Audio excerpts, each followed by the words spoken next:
All right. While everything's setting up, I'm gonna play with the camera for a bit. I got mostly everything ready. Just didn't have a chance to get the video ready. I had a Zen Chipotle, so I am very full right now. That. All right. Let's see. So obviously exposure. We do this every time. Bring it up. But also bring down the brightness, so I could fine tune it a little better. There we go. Now add a little bit of saturation. Not too much, because I'm not an orange. And the white balance, let's tweak that a bit. So it should be orange, but not too crazy. That's too crazy. It's like right there. Perfect. All right. Let me get a second to breathe. Just relax. Okay. We're gonna be working on. Let me get closer to the mic. We're gonna be working on the piece that I've been working on for the past 2 weeks. It's going to be the title. Will be, I'm pretty sure I'm gonna settle on transfer pending. I just feel like that tells kind of what's going on. It kind of adds like the like contract killer, the business mood. I'm looking at myself in the camera. I should stop that. 1 second. There we go. Did I turn everything back on? Yeah, we're good. All right. So yeah, I think I'm just gonna play around with stuff for this stream. Just see what I'm feeling. Cause I remember last time I thought about changing his hair, thinking about like rendering styles that I could do, and what colors we're gonna be playing with. But I think for now, we're gonna work mostly on values, and then also maybe testing out things here or there. Just throwing on some quick colors, some quick edits, just to see how they look. So that should be fun. Oh, hold on. Took my piercing out. Wait. There you go. That's back on. And before I get started, let me just do one last thing. I just got back from a Trader Joe's, and there was this neat looking sparkling white tea with pomegranate. We're gonna see how that tastes. I'm not really a fan of tea. I can drink it, just not usually that into it. But pomegranate, the labeling looked nice. We'll see. That's not too bad. I like that. It's pretty good actually. It's very bright. It's got a nice little fruity taste. All good. All right. All right. We're gonna get started.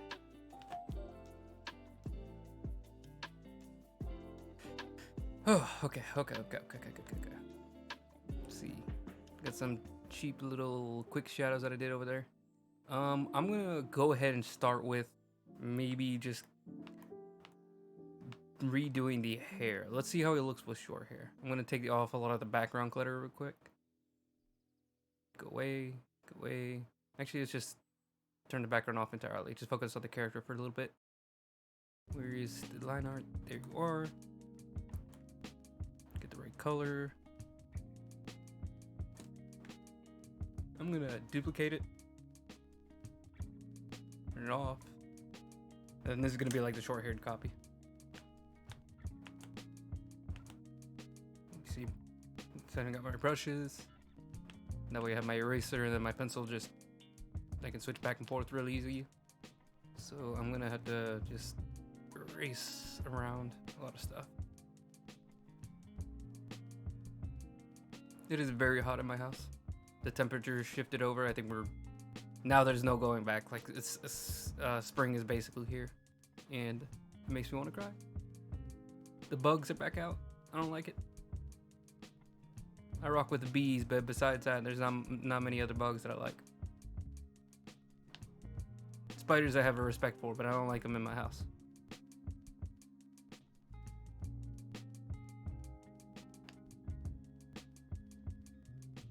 Yeah, I've been busy with some other projects in the background. and I think I'm gonna be able to finish it tonight, but we'll see. I'm already pretty tired, so I might have to make sure I stop early so I can at least get like a short little nap. That way I have like enough energy to work on projects and don't just end up staring at my screen for like 12 hours.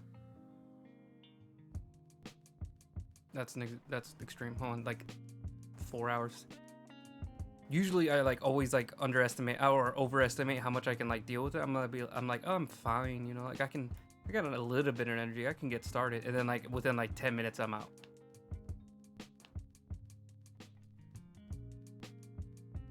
Today I like got up at like 4 hours earlier than normal.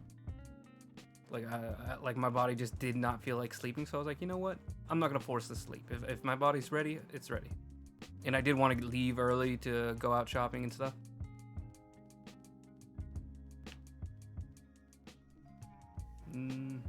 That brush is a pretty good size. Why does it feel too big? That's fine.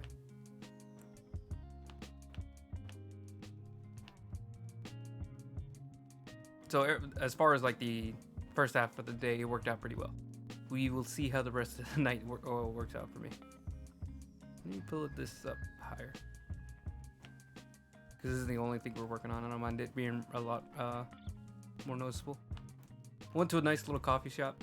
I wish there was more bakeries. Like there's not very many, and I mean like ones for like just bread. I saw like a couple of them over in Cary where I usually like to shop. And some of them looked really like high end, like they're more like catering services.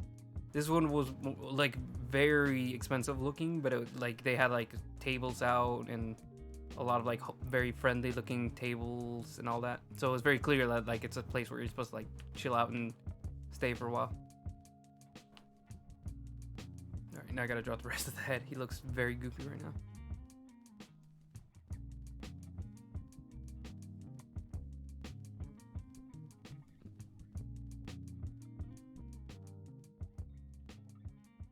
But there were other bakeries where it's like it didn't seem that great. It just seemed like the kind of cupcakes and stuff you would see at like every other like Lowe's Foods or wherever your like nicer grocery stores are.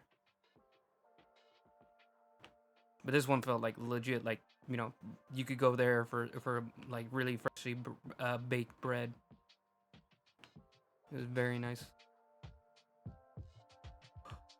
Ooh, I didn't end up getting any. I just got like some coffee and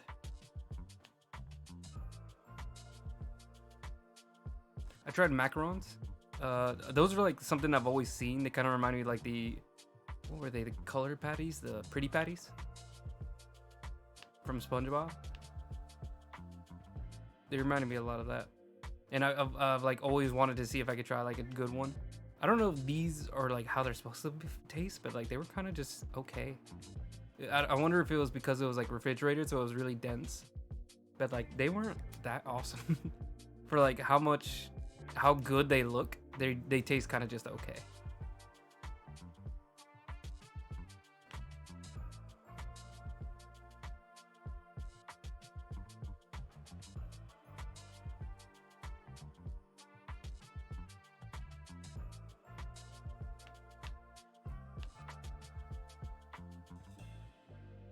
But I also had some like a nice little like raspberry tart. That was good. Definitely way too expensive though. But if anybody's local, Cary is one of those kind of districts where it's just a lot of the shops are a little just too expensive. That's why I do it like once a month, just to splurge for a little bit. Gets me out of the house and doing something. I don't feel like I'm stuck in a small town.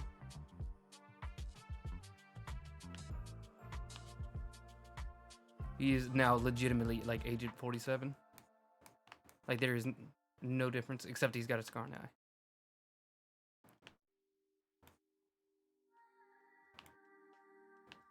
And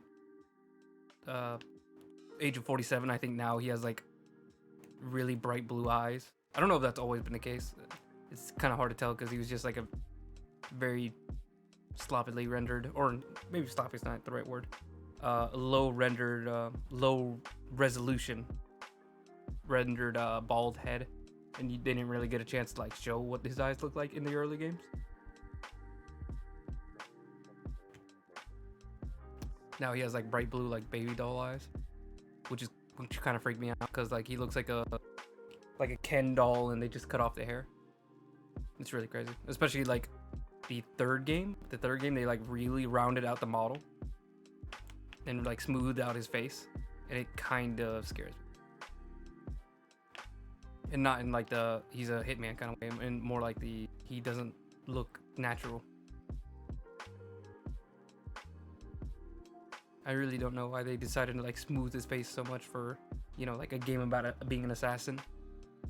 You'd imagine they'd want to go for something more grisly, more rough feeling, especially because like I think canonically in the game, like he's been an assassin for like decades at that point, so you would imagine he'd have some wrinkles, some scars. Nothing too prominent because like the entire thing is that he's supposed to be able to disappear.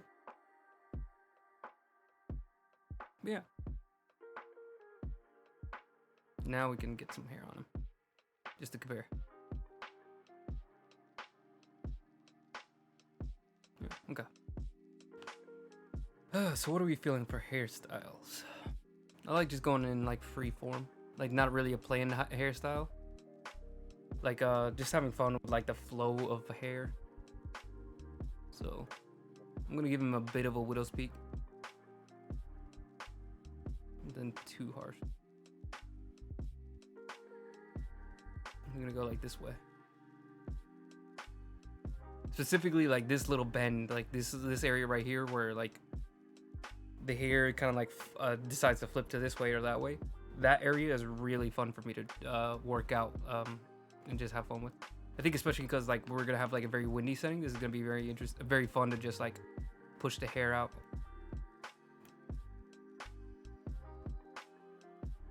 It looks too slick. Here we go, more airy. Is his jawline too like thin? Is that why he looks kind of wonky right now?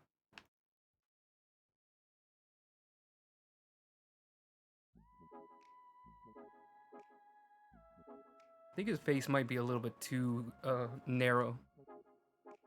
I wanted that originally, but I think we can maybe change that. We'll try it out in a bit. I want his hair to be a little higher. Not as poofy as my hair is.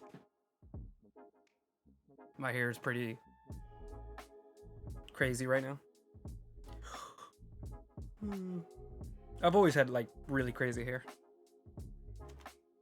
I think like around the second or third grade, I decided that like I don't like hair gel. Having stiff or even like hair, if I can't touch it at all, like it drives me nuts. Like I need to be able to like run my fingers through my hair and not feel any kind of like product, or else like I just feel gross. You know, it's like having like sticky hands or like wet hands. It's like something just doesn't feel right. But yeah, so that also translated into like I didn't really do much for my hair, especially in like elementary school through middle school, even probably into high school, to be honest. I think high school was mostly just me like not understanding how to do my hair. Now I've gotten like a pretty easy setup. Like it was a very long rebellious period of never wanting to get haircuts and then getting them anyways. And then once I got like out of high school, I was like, okay, how about I actually remember what kind of cuts I get from now on, so I can decide which ones I like and which ones I don't. And for me, it ended up being pretty simple. Just like cut the sides and back, and then leave the top a little bit longer. And now I'm just like seeing how much higher I can go on the hair before it starts to just feel really silly. Right here is about where it starts to feel a little silly, a little too long up top. But this is like, I don't know, like a month and a half after my last haircut. Maybe just a month.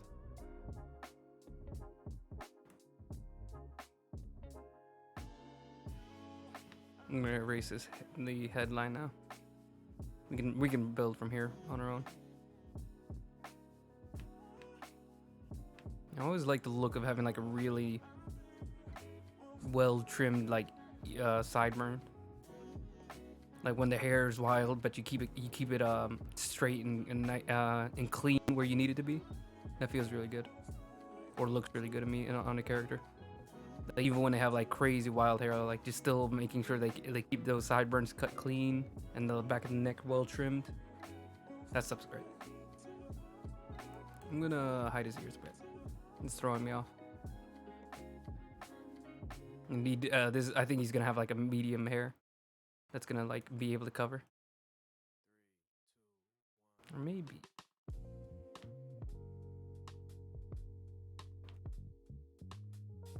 Maybe not.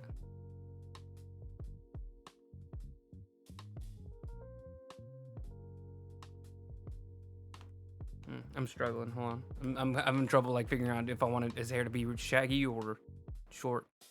Let's trim it down. Let's trim it down.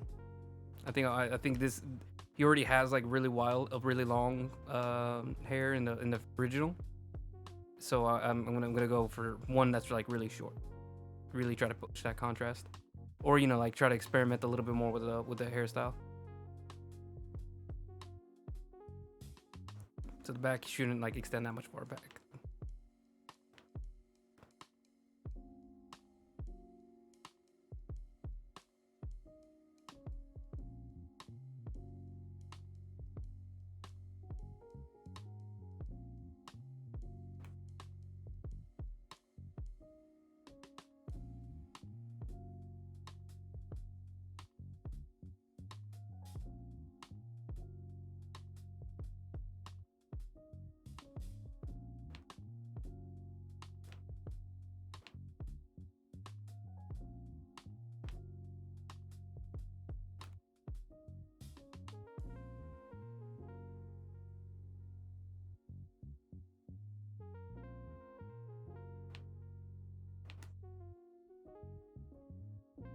I don't know why him missing his other eye is weirding me out right now.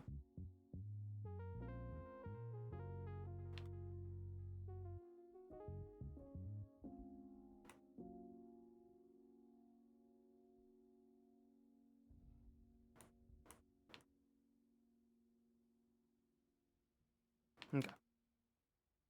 All right. So we got like a nice little bit of flow to the hair. Can maybe use some shaping up like in the back.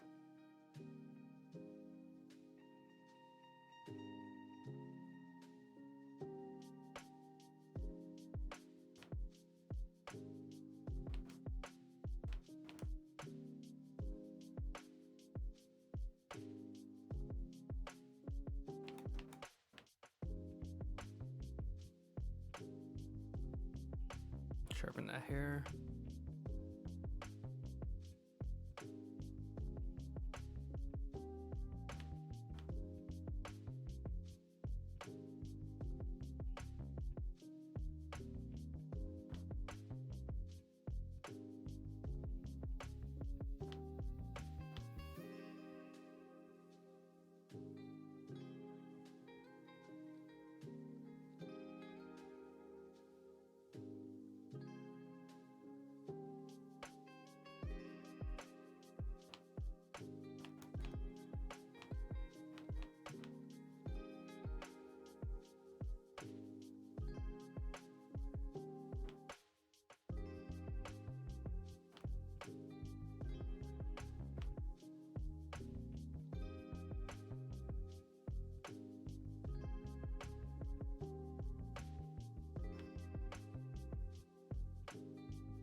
Maybe some bangs going the other way too.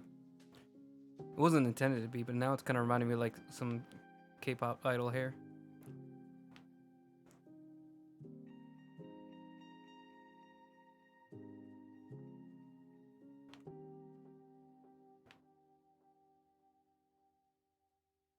Maybe I should give him gauges. That'd be sick. No. We'll hold back that.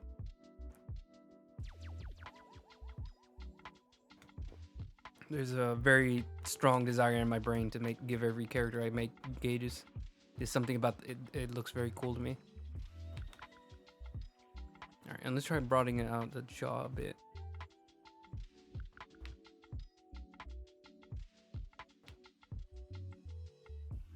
Like, I don't want him to be like Chad jaw, but just like a little bit like firmer.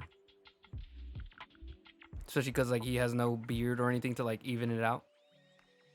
So him having like a pretty schlump jawline with like no beard at all.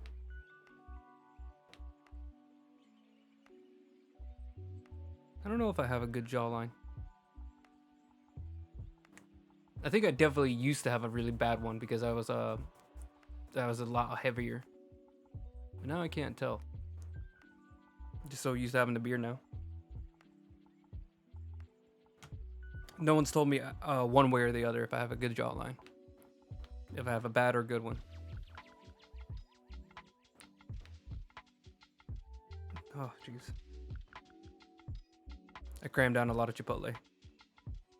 And I think it's coming back at me now.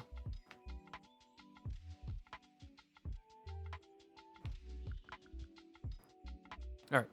Enough about food and hair. Let me talk about what I'm actually planning. Very sorry. Excuse me. So I haven't been able to sit down and really think about like how I want to do the rendering. I'm maybe thinking about doing some overpainting. Maybe thinking about doing some flattening of the image and then like just painting it all on one layer. I haven't really decided like exactly what I want to do, but I want to do something different for this one. And it's a little terrifying because it is a drawing that I'm already really like happy with as far as like the setup. So like doing some branching out kind of worries me. But I think I really need to like try out some new things when it comes to like the my characters and like my art. I was talking to, I think her name is Cav9. One second, let me check her name. I really hate Instagram. Yeah, Cav9. Chen also is her, I think it's her actual name, but on Instagram it's Cavnine. She was giving out some advice to other artists, and I reached out to her. She gave me some tips on like who to look into as far as like some other artists that I could be taken from. I was already looking at like most of them, but I think one or two of them did stand out. But it reminded me that like even though like I really like doing anatomy drawings, one thing that I think I get locked into is like once I have like a reasonable like setup for the character's anatomy, so like his arms are in the right place, everything's evened out pretty decently, the pose set up straight, I don't have enough like bravery to like really push it and make it a little bit more artsy. So like I'll focus on things making sense more than having fun with the anatomy, if that makes any sense. And it reminds me of like I am very much a fan of like artists who break the mold of the anatomy. So it's kind of strange that I haven't been willing to do that more myself. It's more of like because like I spend so much time trying to get it right that like deviating from what makes sense is too terrifying for me. So I just like leave it just alone. Does he look weird? How's he looking?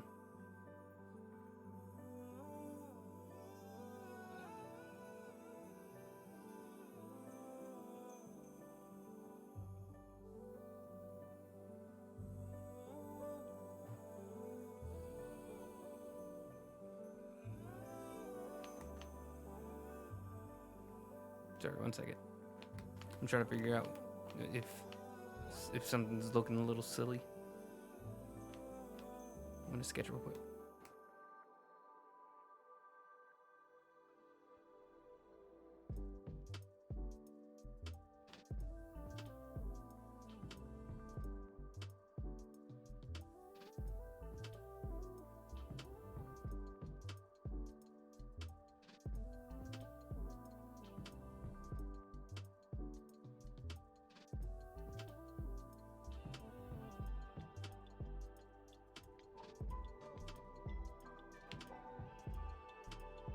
So far, nothing standing out.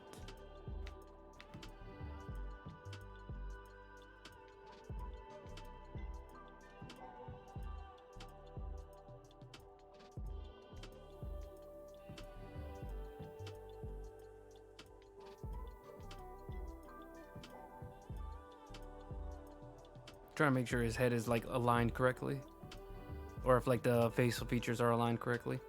If that's what's throwing me off, see if that helps.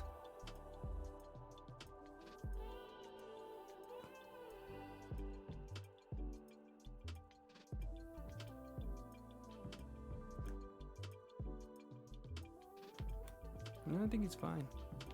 I think maybe this is a little much on the eyes. I mean, a bit is softening on it. What is happening? I'm on the wrong layer.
Okay. How do I get this?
What the?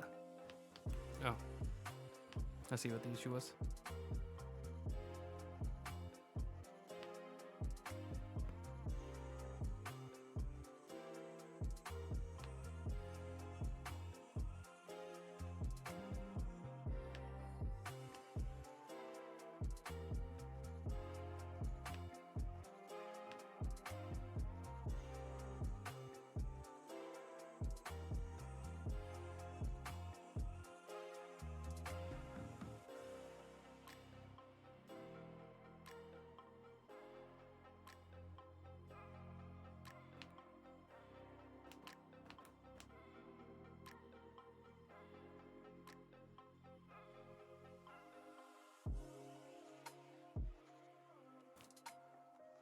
Okay.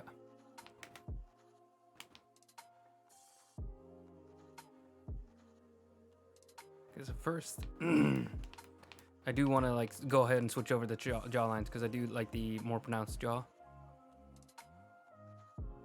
So let me see, how can I do that? Just put you down. I put the wrong one down. I meant to put this one down. You go up. Then we're just gonna erase the jawline here. Okay, I think that should be enough.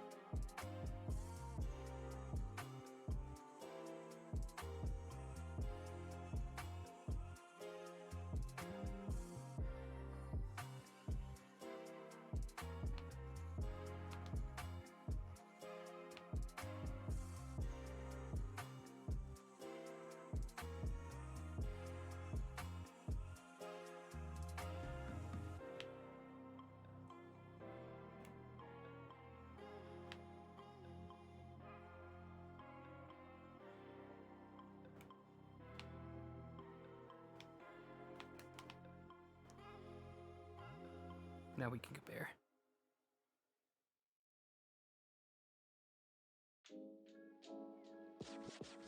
Oh my goodness, I suck at this. There we go. Now I'm gonna compare. All right.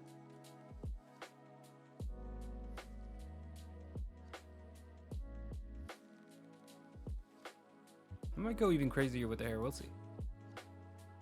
It feels very tight. It's like this is too. I don't know what it is. I feel like it's still like too strict. What is that? What is that? When did that happen?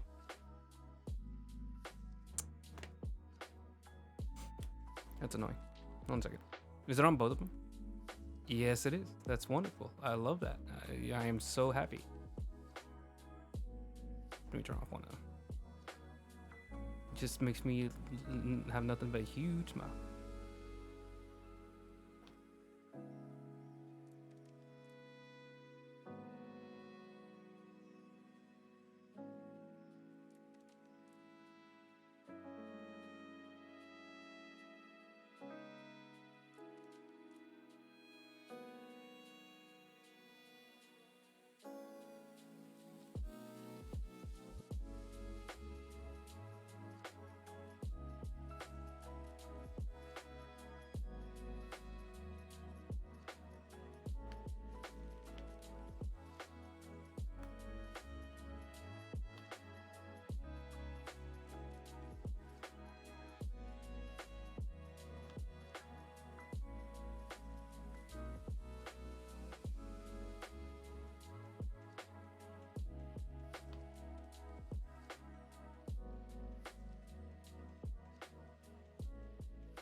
Nice.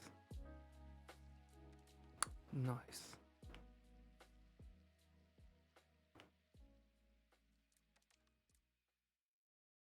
No idea when these little swirls came in. But now they're fixed. Alright. Okay. I think I might keep it here.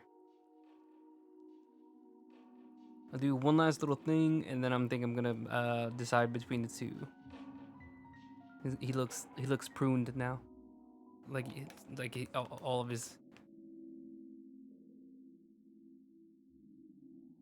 All of his power has been seeped from him now that his hair has been trimmed. I'm gonna go a little wackier on the hair to see if that like brings any life to it at all. Like makes him look a little less stiff.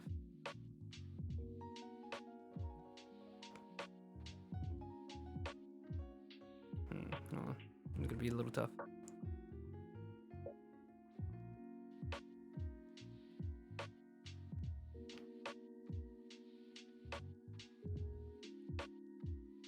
Why does the brush feel so fat? Jesus, man.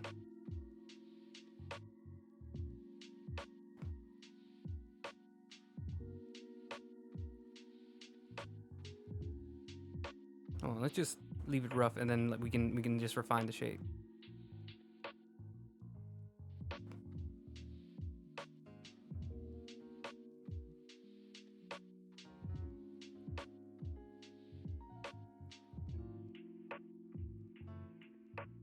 There's a very weird sound that came out of the shower.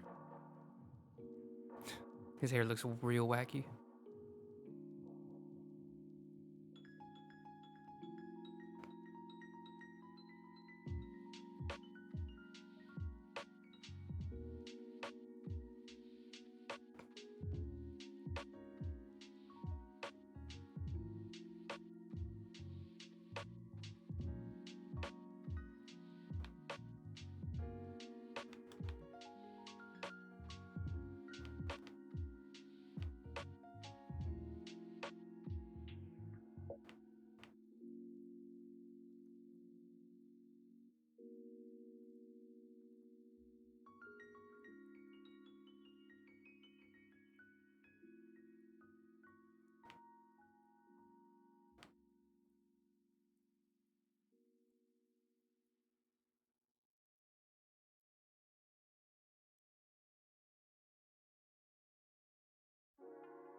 What if I make it less kempt?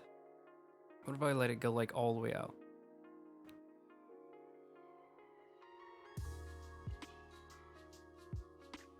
Just really let it get crazy.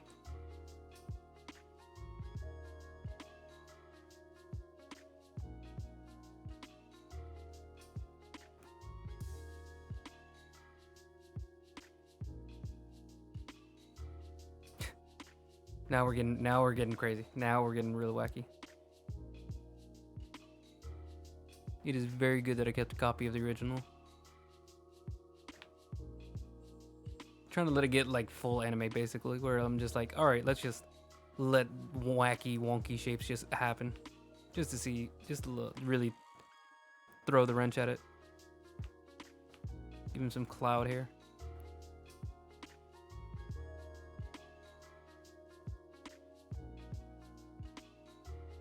Not the remake. OG.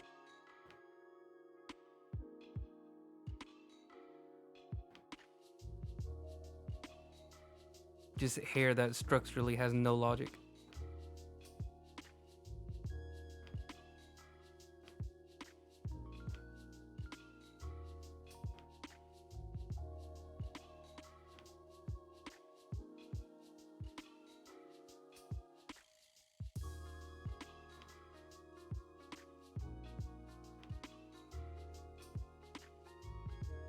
Hang on. This is getting kind of interesting. This is getting kind of wacky. It reminds me of that guy from the band that was very specific. 1 second. I don't know the names of these things off the top of my head. Sid Vicious, is that who I'm thinking of? Yes. Did he die? Yeah, he died. Oh, he died quick too. I knew it was like that whole thing whether or not he got like his girlfriend killed. And then I didn't realize he did though. I mean, it was a very what's the word? Volatile time. He's a very volatile person.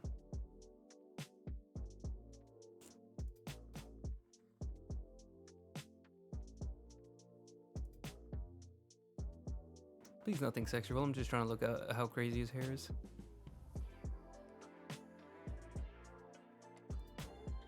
Thinking I think in Guitar Hero the hair was called Liberty Spikes.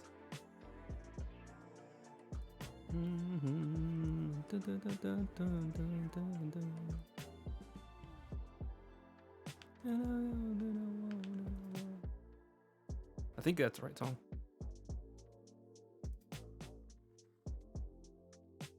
No, that's a different song. Whoops.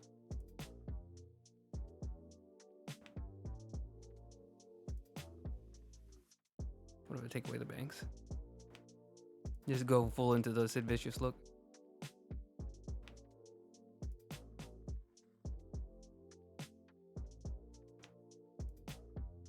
Maybe, actually, hold on. Let's keep the banks. But just maybe change the texture. That way it all like lines up to be like this thin, wispy, spiky look instead of the like bouncy, fluffy hair that I originally had. More sticks and strands. Kind of reminds me of Sasuke, which was I think originally like the look I don't think it was intentional, but it was what it ended up looking originally. Hold on, I'm saying that like I don't have the original right here. Like as far as like having like the slim face structure and then like the hair that like cascades backwards. That was kind of like the original. I guess Itachi would be a more apt comparison.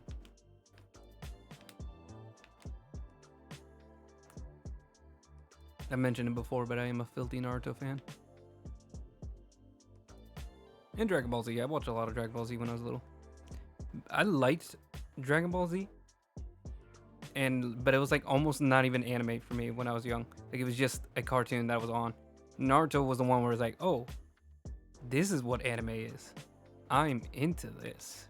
This is great.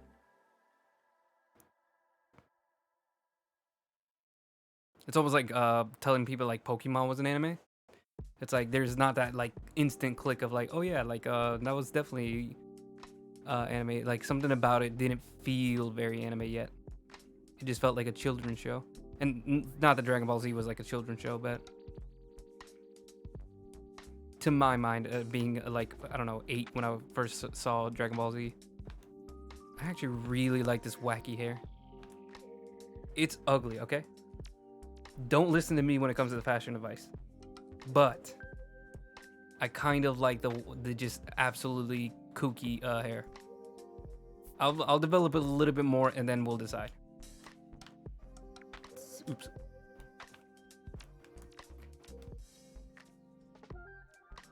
See me in like, I don't know, 3 to 4 hours. What are we at? We're like 40 minutes.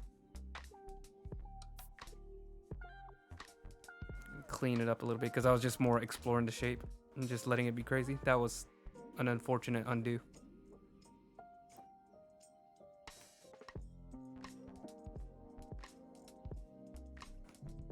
Okay. Ooh. Ooh. A little cleaned up. We like that. I think this is what I really need to do is just like let myself be a little looser with my style, because like I think I can do that easily when it's traditional, but with digital, because I'm like still so new to digital. I mean, now we're in like year 2, but I like to act like I'm new so then I don't feel like I'm not progressing. Maybe I can even give him, maybe actually, you know what, if I give him Liberty Spikes, it would make sense for him to have like what's it called, gauges.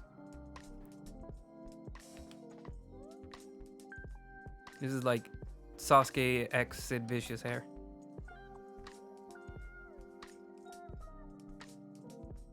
Is that his? That's no way that is like his actual name. Hold on.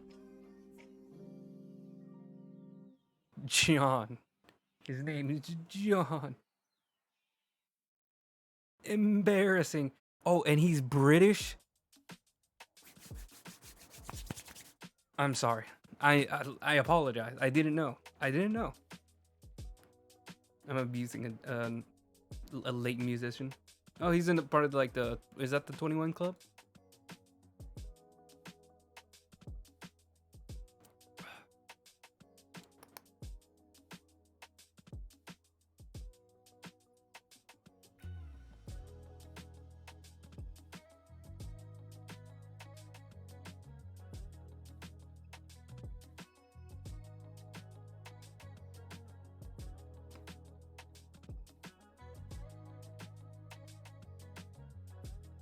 It's a legacy, isn't it? Are they not gonna mention like the 20? Is it 27 Club or 21 Club?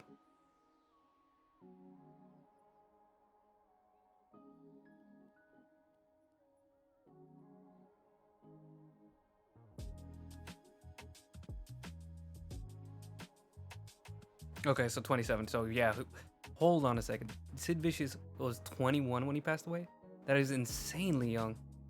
Mainly because I am 24 and I feel old. Yeah, he passed away at 21. That is insane, man.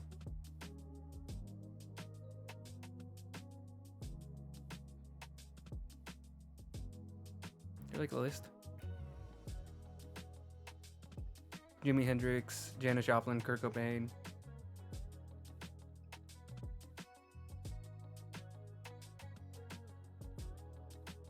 Let's see. Ooh. That's really good. Jim Morrison.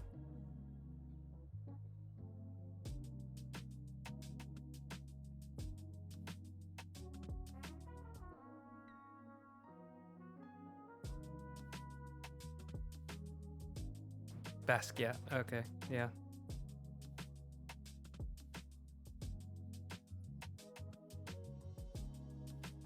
Amy Winehouse. Yeah, I was around for that.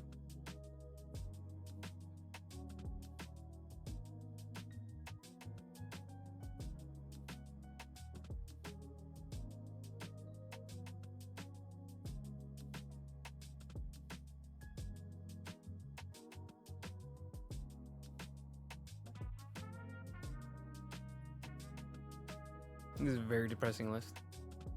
All right, sorry. I need to focus. Staring at a list of musicians that passed away is not a fun time.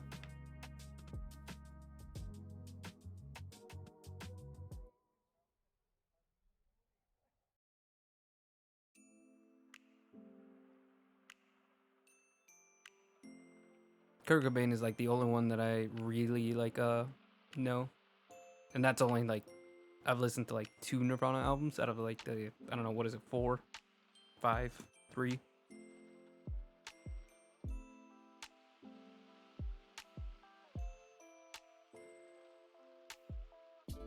Just give me the discography. 3, okay, yeah, I had a feeling it was 3. In Utero and Nevermind, I think, are the ones that I listened to. I don't think I ever listened to Bleach. Which one had Polly? Is that In Utero? Polly had a cracker. Think I should get off her first.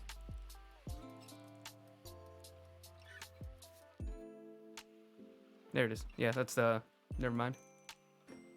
I always like the look of Janis Joplin. Jimi Hendrix is, you know, also like it really doesn't need to like even be a mention of like how influential and great Jimi Hendrix was. Yeah. There's also like some other more recent people, unfortunately. Like I saw there was like a K-pop star on there, and I think I remember hearing about that one.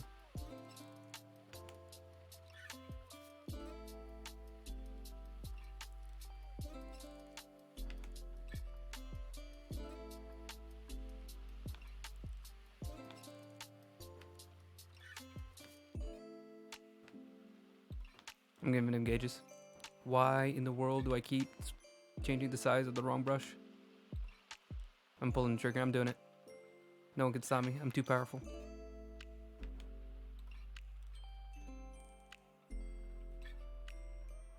I need something to like really like push the design a little bit more, because like the fact that I remember now that one of the reasons I wanted to change things so much about this character's design and why I'm like spending time working on the redoing the line art is because I felt like it was too stiff and structured. Like I love the way that the like jacket's fanning out, the pose. I wish the gun looked a little less skinny, but that's kind of just like the nature of the gun itself. But I think the hair was like, even that was like the like just a little bit too safe, where it was like, okay, suit and tie, very safe. Normal pants, just boots. Sorry, I keep burping. All the Chipotle's coming back at me. And then the gun is like very uniform structured because it's a gun. You know, it's not supposed to be too super crazy. Usually you don't have like a bunch of decorations and charms hanging off unless it's Call of Duty. Or you're just that kind of gun person. I might add a little bit more spice to it, but we'll see.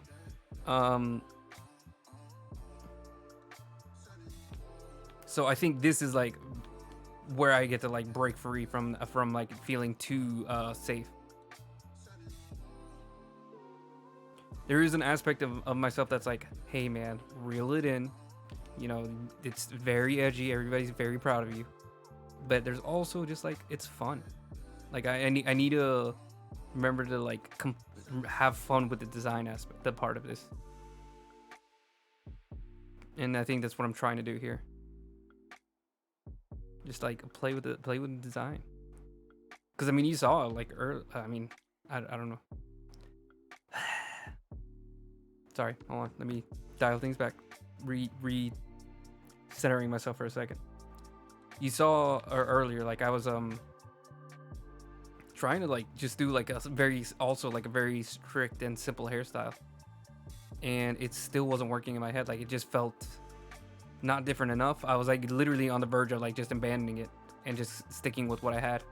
And then last second, I just was like, you know what? If we're gonna like throw this away anyways, let's just really throw it at the wall. And I think it worked out great. Like I'm really into this again. and I'm also fighting the urge to give him like a bunch more piercings. I think you can like reasonably expect like maybe a hitman to be like a little kooky with his visuals. But maybe going too far off the deep end will really. Maybe I'm being stupid.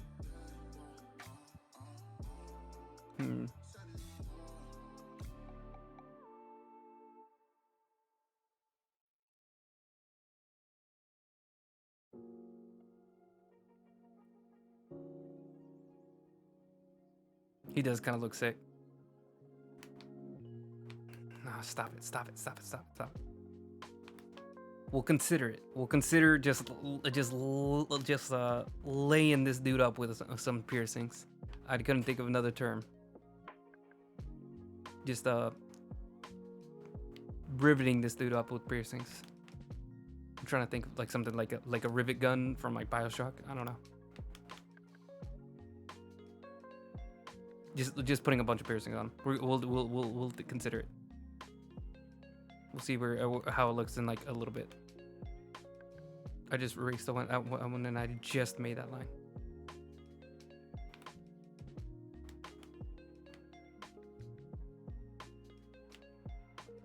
It kind of also reminds me of The Crow. Whenever I think about like just like letting the edge off, letting go and making my characters as edgy as I want it to be, and not like dialing myself back at all, I kind of remember The Crow and how awesome yet like sad that story is. Not just because of like the, it's obviously a sad story, like the guy loses his wife, but like the writing of the book itself was a very dark time for the writer, because I think he had his wife had passed away in a car accident, and so like this was kind of a similar thing. Or I think it was his wife was hit by a car by a stranger, and he put a lot of like his negative emotions and thoughts of like the people that did that into the book. Like it was almost like meaningless, at least as far as like I remember him describing, where it was like senseless violence, where some of the issues were just like him going on and on about like how lonely and sad he felt, and like how bitter he was at the world.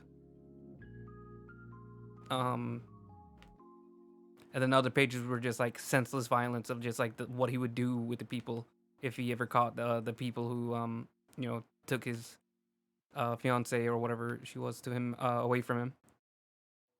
And he talks about how like that no longer he doesn't feel that way anymore. Like he has like gone past that, but this story became like the one story that like really made him like popular. Like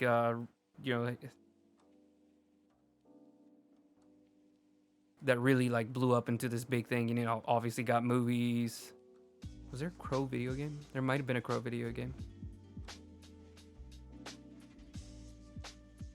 But like despite I'm sure he's very appreciative of all the attention that he got from it. Like it is like a story that doesn't even feel like something that represents his emotions anymore, or who he is anymore.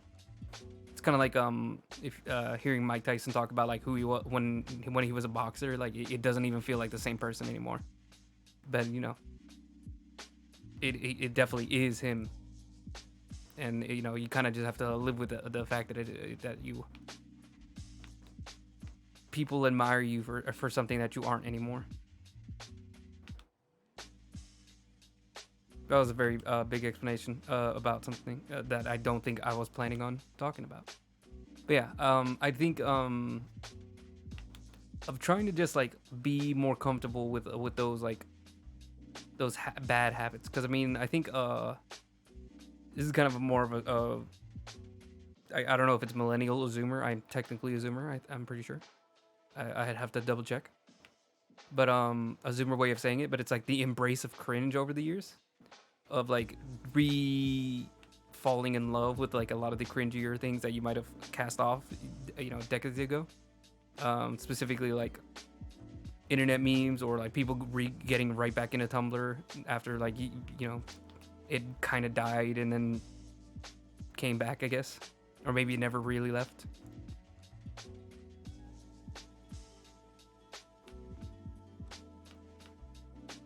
And so I'm trying to get like a little bit more comfortable, or I'm trying to be more accepting of like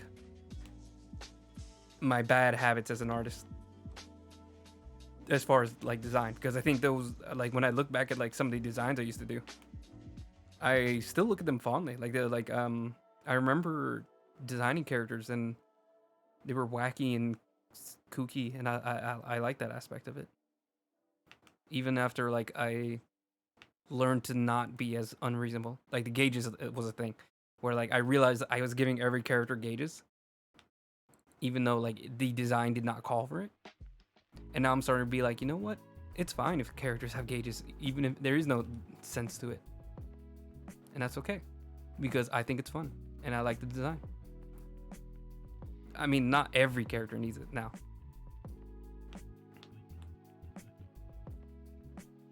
But embracing the cringe. Become the cringe.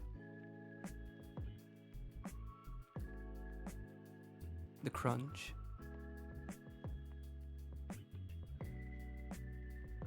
I might need to fix his hair. Well, he definitely needs to fix his hair, I bet. Ooh, I also need to count for wind. I don't think I've been doing that.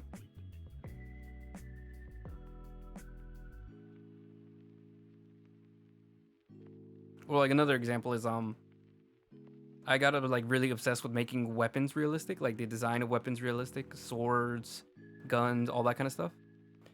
But I think there is something to say for like wacky weapons, just like letting them be kooky. Like I think especially once I got into D&D, I started to have a lot more fun with it. Where it's like I could just draw a very boring piece of armor or a very boring sword, or I can give it dinosaur parts because I killed a dinosaur and I want to put dinosaur parts on it. And what would that look like to have like a dinosaur tail on a normal sized weapon? How like stupid would it look? And like how much fun could I have with that design? Yeah, that's like an example of like me becoming a little bit more comfortable with being as silly and kooky as like maybe middle school me was, or high school. I still had that. It wasn't until like maybe late high school and or like college when I started to like really tamper down my my art style. And I mean, it was also a good experience because like you have to like learn like a lot more like traditional styles, or learning how to rein yourself in to develop like other styles and techniques. And then once you feel like more comfortable in like a very structured way, then you can start to like explore that like old style again. You can get back to what you used to do and what you used to be much more comfortable with. I think so, anyways.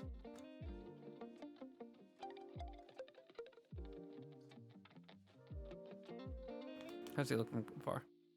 Looking very kooky, very crazy.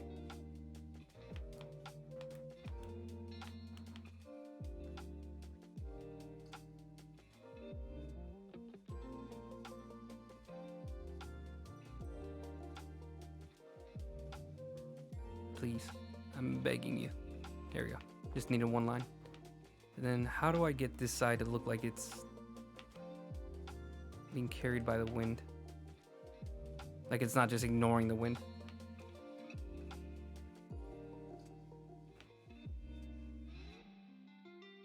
I think we need to trim this down. Has some of his hair going across, not like under his nose, because that's going to be very distracting.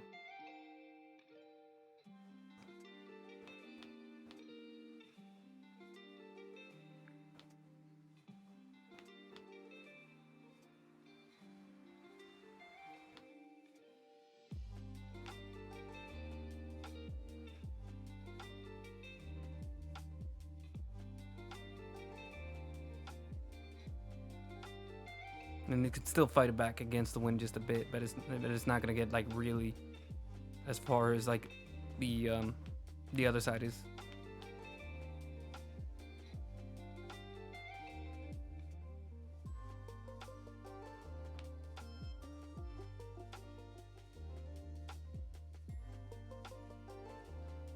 Because obviously this guy has like some very strong hair that like stands up kind of on its own, or he has like a lot of hair gel, but like the wind's still gonna be able to like push it aside, especially like on top of a building where there's nothing to block the wind.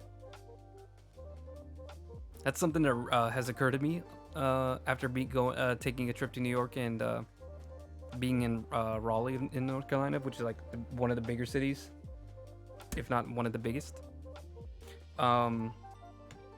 Is that like sometimes it's like it doesn't have to be very cold, but because there's no trees to like sap up the wind, or not enough trees, it will feel extremely cold. It will feel awful without a jacket.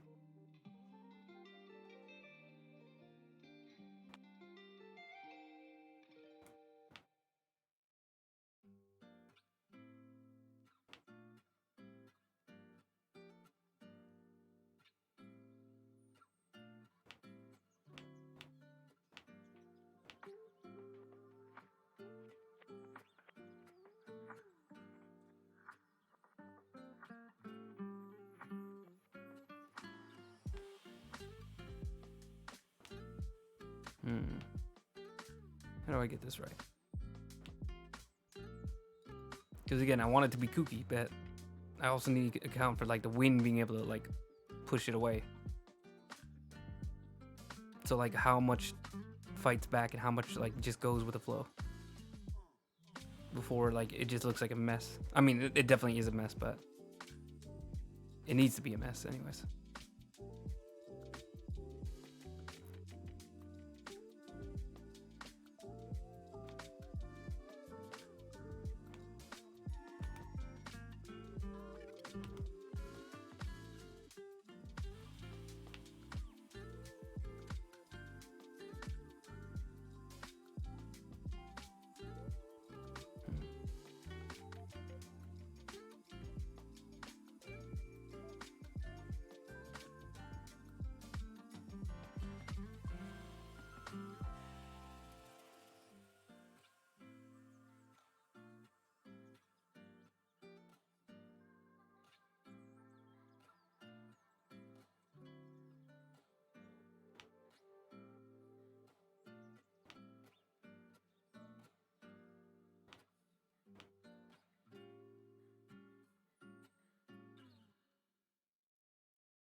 Not too crazy.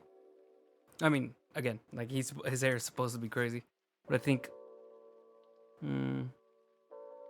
no, I think trying to mix the realism and the obviously unrealistic hair is clashing too much, so it just looks like even more of a mess than I'm trying to go for.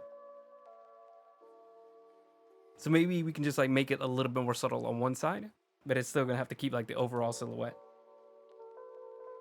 Because like trying to make it so like it can actually like fold in the wind is really just like looking uneven and like not in a pleasant way.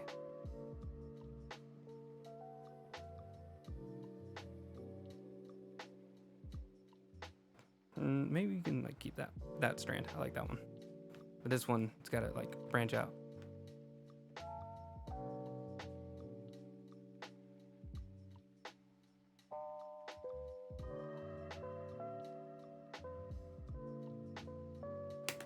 Just a second. Wait.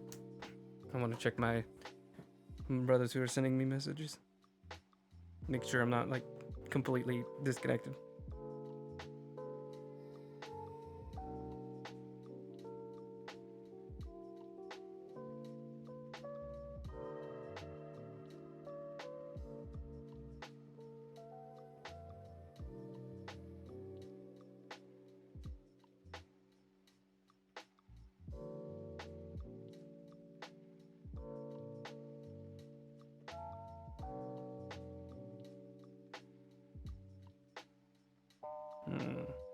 No, nothing really important.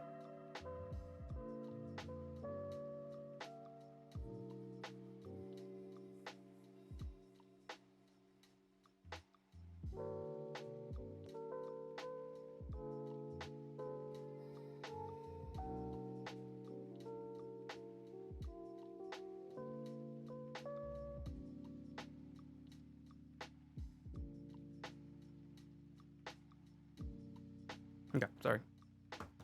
Just needed to keep up to date for a second there. I wanted to make a post earlier today, but I forgot to set up my files.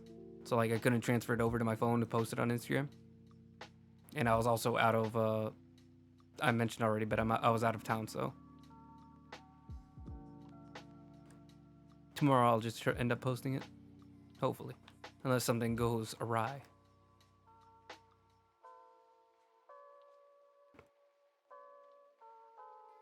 Hang on a second. Ooh, oh my goodness. I keep changing the wrong brush.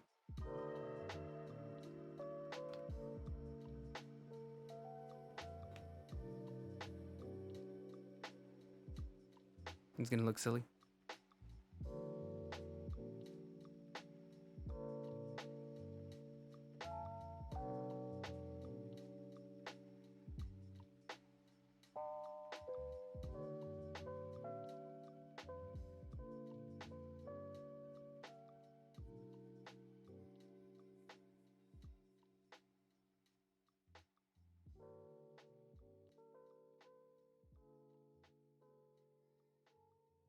Just trying to work out how the hair is gonna go. As like a 3D model.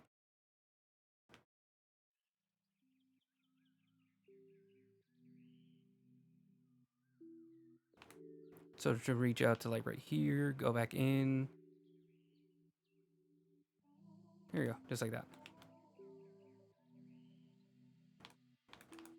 Kind of working out the silhouette.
I blacked out for a second. I forgot what I was doing. Okay. I'm back. I'm back. I'm back. I'm back. I'm back. Back.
Oof.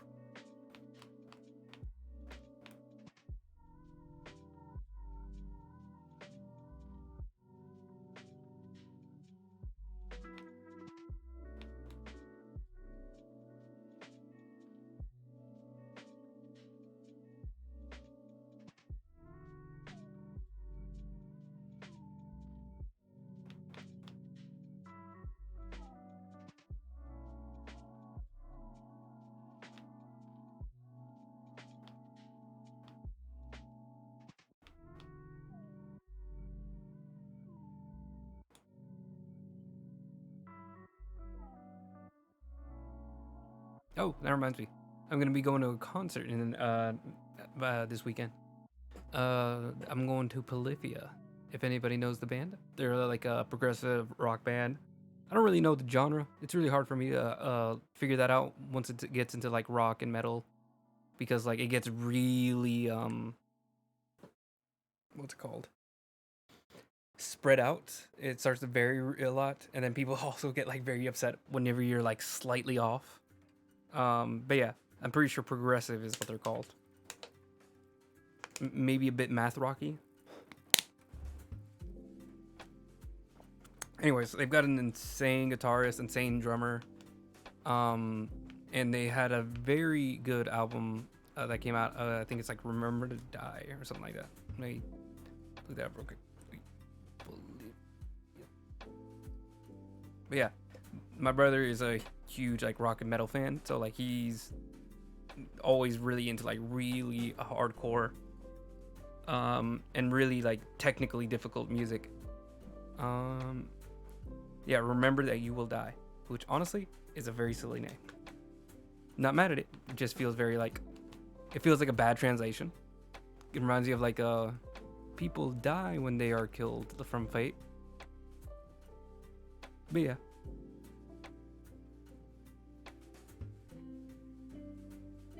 I'm very excited for the concert. I'm gonna be heading to Virginia. And we're gonna be me and my brothers. We're gonna be having a good time. This month, I'm gonna be having a lot of stuff to do. April, I have like a lot of shows and concerts. I think this next weekend, the end of the April, is like also like a concert that happens, or a Broadway musical that's gonna be happening. I'm gonna be going to the Beetlejuice musical with my friends. I bought tickets for all of them because I wanted us to all hang out and see a silly little show. I'm into musicals, and I think they'll have a goofy time too.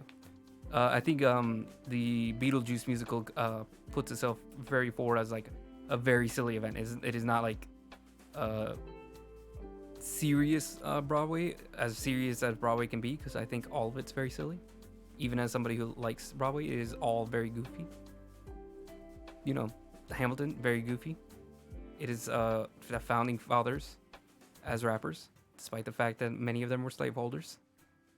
Phantom of the Opera, it's basically just like an incel story. It's good, you know, it's fun. But I do think, you know, like maybe it wasn't originally intended. I don't know if I would give Andrew Lloyd Webber that grace. But I think especially what it's evolved into, it is very, you know, I have been treated terribly, so I treat the people around me terribly because of my lack of like physical affection.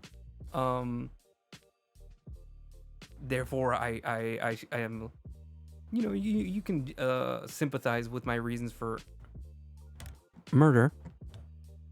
Twitch don't ban me. I'm talking about a musical.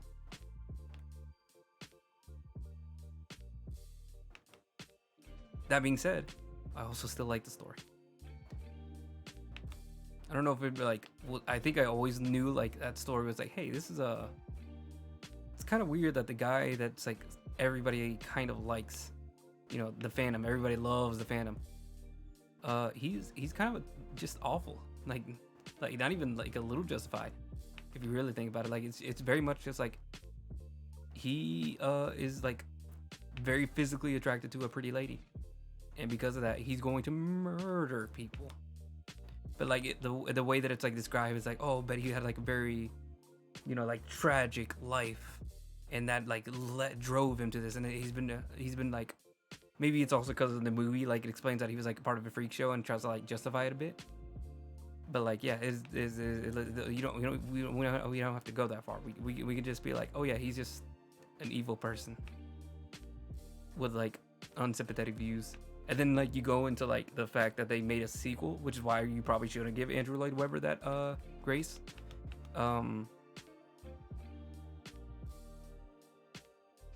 He made the Love Never Dies, in which like it basically like retcons it to it's a sequel that also kind of retcons it, where it's like, yeah, she chose Raul at the end of the first one, but now in the sequel, she's actually going to turn around and choose the Phantom correctly this time. She made a mistake in the last one, you see, because obviously the Phantom is based and awesome, and definitely not a terrible human being with terrible relationship issues.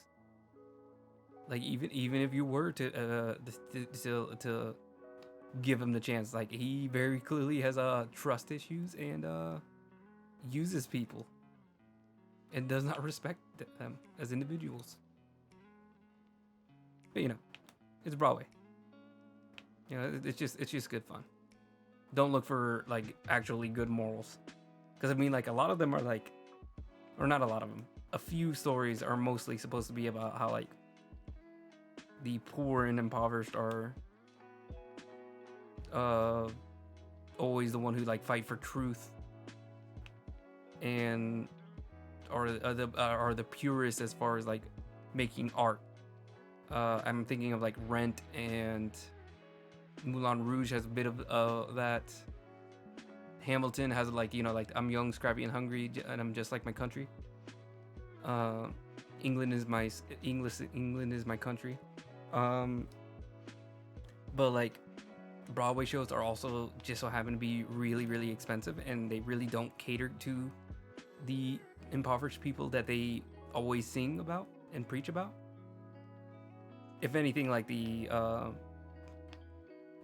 school productions are more likely to actually reach those people. I mean, there was a like whole thing. I think Hamilton, they tried to do like one that was like, they specifically tried to get like the impoverished people from Puerto Rico. Was it Puerto Rico? I don't want to confuse it with the Dominican Republic, because I'm sure they get that too often. But I think even then, when they like try to control it and make sure that only the impoverished could access the seats, somehow like the wealthy people who were not from Puerto Rico still managed to get most of the seats. And it's just like, they run into those issues a lot. Broadway is a kind of a mess when it comes to trying to reach an audience that they're messaging to. This all stems from Beetlejuice. So let me get back on topic. Beetlejuice is just silly, I think. Like it's just people having fun, and when it's like a very crude story, it reminds me of like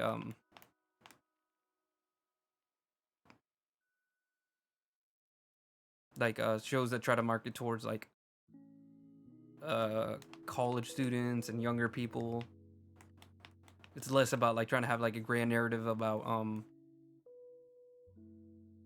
you know, being a young, scrappy, and hungry, and fighting for England, your country, and just more about, you know, like, hey, let's have like a bunch of crude jokes about people dying, but like there's a spirit world, so like it's fun dying, not like, you know, dying and then there's nothing to do. It's like dying and there's like a bunch of ghosts and spirits and zombies and all this other stuff. Is that how Beetlejuice goes? Do they have zombies? I don't think they ever explain it. I think it's just spirits. But some of them are like zombified. Alright. I think we are good as far as his hair. I'm going to spend a little bit more time detailing everything to make sure everything is like rendered out in a like a final line art kind of way, instead of just being like very sketchy. I want a bit of sketchiness, but not like too much. Not that it feels like incomplete. Maybe I need to try to do a little bit more just like sketches. I feel like I try way too hard to make everything clean, and that really slows me down.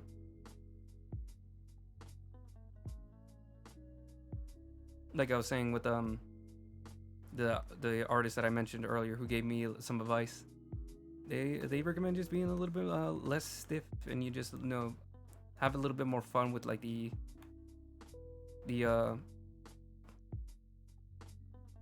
anatomy of characters and their posing. So I think maybe just some looser stuff will help me out for a while. I think maybe this one I'm definitely gonna like complete as like a very clean and polished piece, because like I already have like an idea of what I want to go for. But maybe in the future, just some anatomy sketches. Maybe after this, I'll do just some sketches based on like some wacky poses. I've been thinking about doing some reference sketches, like pieces trying to like replicate other people's art, and just trying to see if I can like build on their techniques and learn from them to see how that does. I wanted to do it in the background, but I don't do digital art on my off time as much as I should. So I think if I do it for my streams and have like actually planned out which pieces I'm gonna copy, I think that'll go very well. Or I think it could go pretty decently. And I think it'll be very helpful for me, like actually developing a little bit more of a style digitally. I think the final piece is gonna be just the getting a tablet that I can take to work and being able to work on digital art in my free time much more, and that will give me like the amount of practice that I will get in from that is gonna like really like connect the bridges. But otherwise, just having some like study sessions I think will also go very well. I think one of the issues I've run into a lot with my study sessions is that I also try to make like a creative idea that's completely original, while also trying different exercises, which is fun. But I think it forces me to use a lot more of my brain processing for trying to keep things original and like visually really attractive. When I think if I copy other people's art and try to like learn from it, I think that will make all my focus in the growing instead of just like making it a completely original piece. This area is a little too crazy right now. Like I think adding all the texture on the inside is like too taxing. I need to like dial it down, like just one level.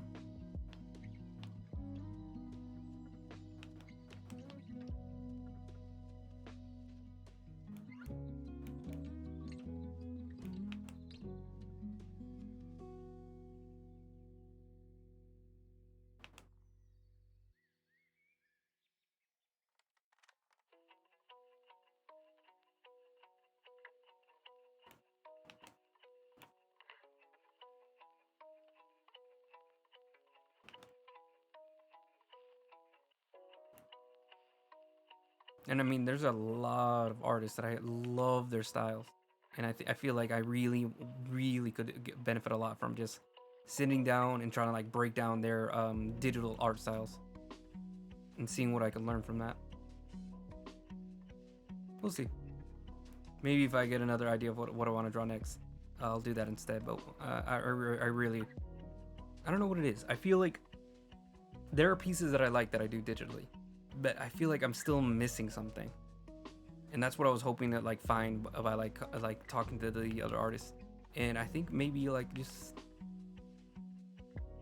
being a little bit more bold in like my decisions, I think is something I really need.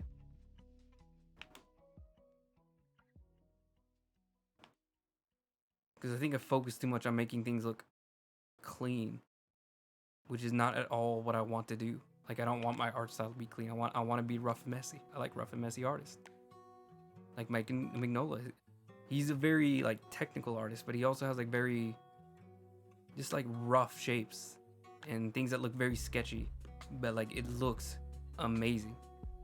Jorge Jimenez is like his art style looks very clean, but if you really look at like some of the things he does, like the way he does the inks, which I think is digital, but they still come off as like very smudgy and very rough and very stylistic. So like I think he has a very good blend of like clean looks, but also still maintaining like a very sketchy style that is flexible.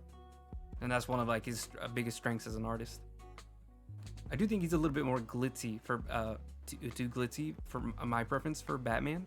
I like Batman having a very, very rough and shadowy style. But that being said, he does do great on Batman.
Okay.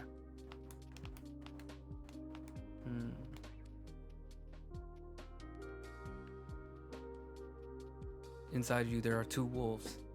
One is just effing crazy. One is just like actually kind of like terrifying. The other one's a nice boy. Another one's a nice lad. Well kept. Good boy. Maybe even the goodest of boys. Then the other one is just like completely like out of his mind.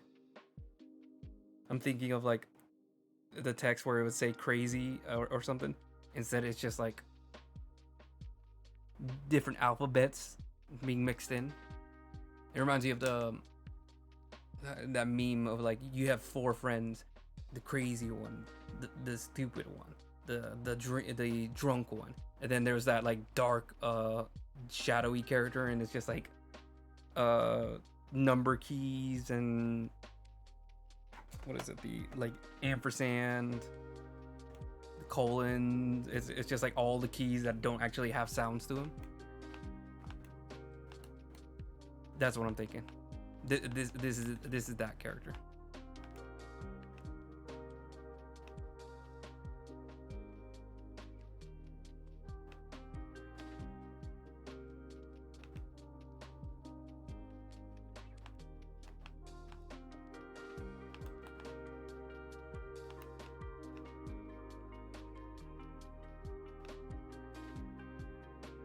Oh yeah, let me take off his eye now.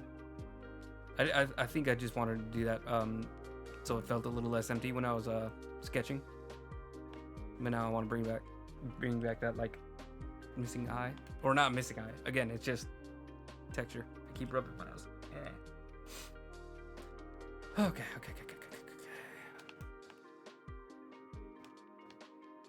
think I want it to look just a little less like wacky. I'm trying to dial it back down now. Like too detailed, basically.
I don't know why this line isn't rounding like I wanted to. Oh my goodness.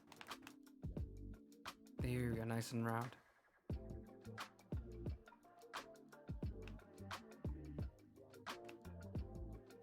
There it is. Nice.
Hmm. I feel like that was a lot of work for nothing. Hold on.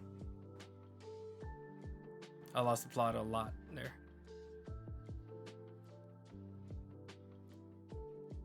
I think all I need to do is just trim this down. That's all I really need. Trim that one line a little bit down. Or maybe you could just thicken this part up. Oh my god.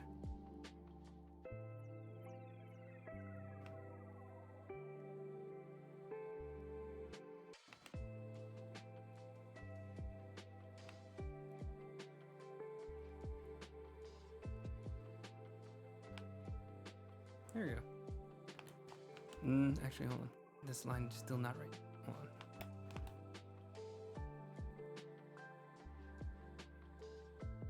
There we go. Nice, nice, nice. Oh, there we go.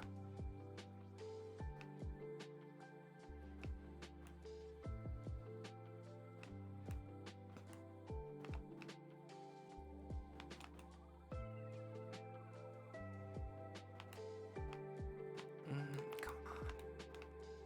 I think this is too straight. I need to be rounder.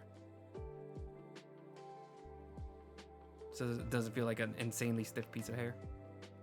Which I mean, I guess it should be, but you know, not the intent.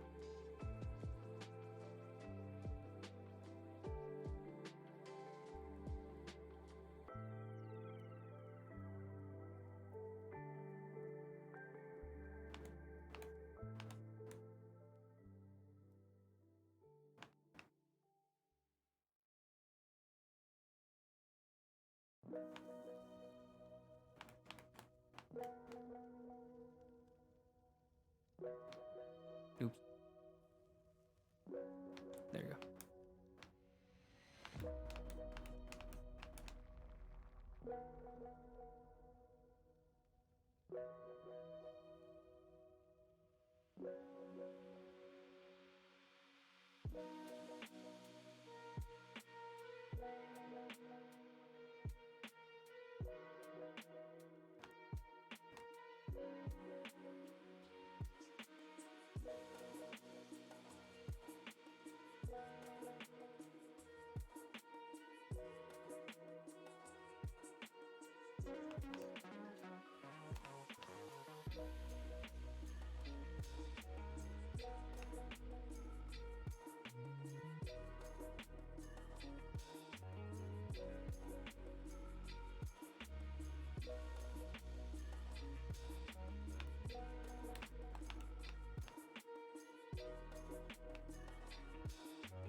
I just realized that did not look right at all. I was drawing his hair like a blade of grass for a second there.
one good.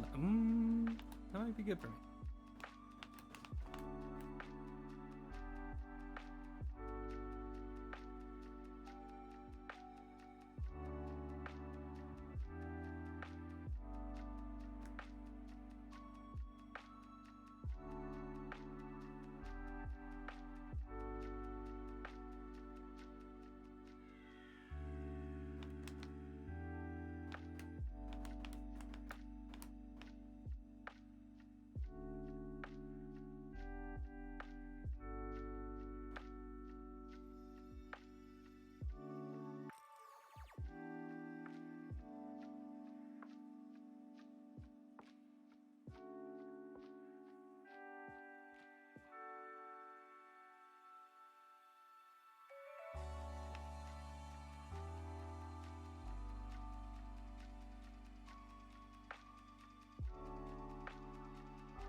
Okay, let me turn up the guide real quick. I feel like that might be throwing me off. Let's see from like waist height.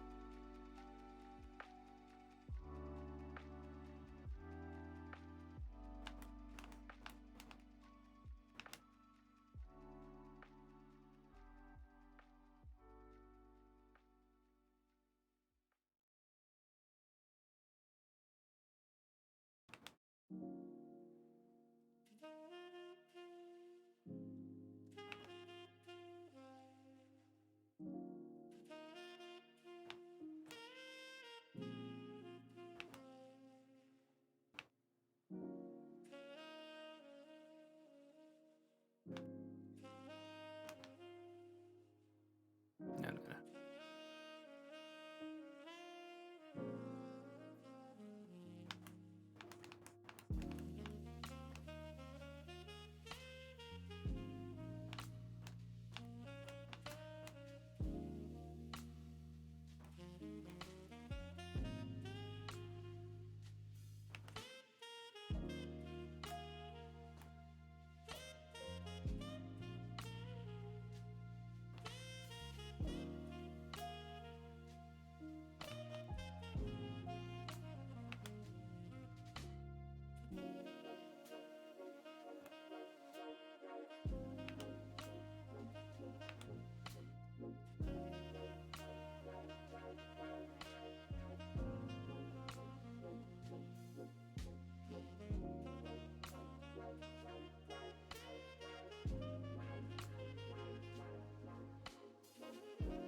This entire stream has just been his hair, and I'm very sorry for that. But alas, it is one of my favorite parts to draw, and I decided to do something very complex and very wonky, but very fun. I'll try to get some quick colors down so that way, like, we have a little bit more room to move around, or we have a little bit more to show for all this stream.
Hmm.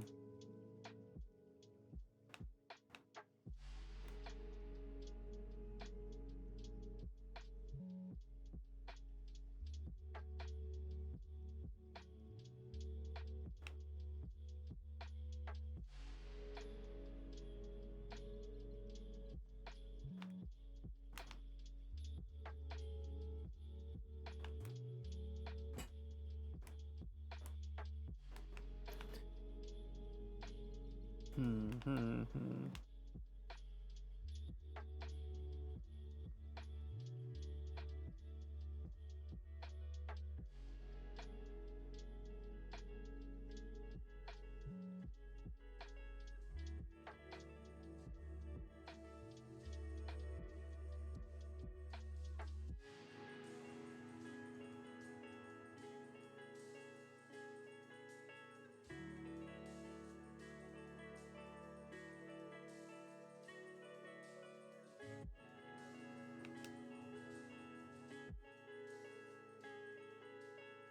Okay.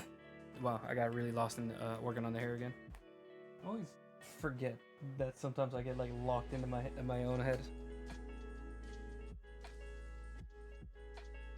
which might be the best to just focus on like the music and stuff. But you know.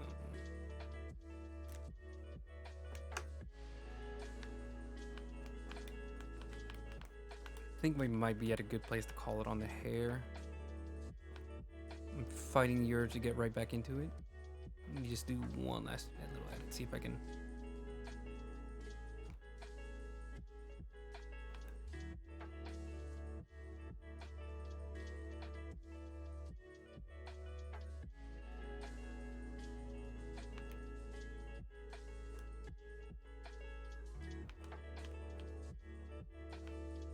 I actually think I'm on the right one.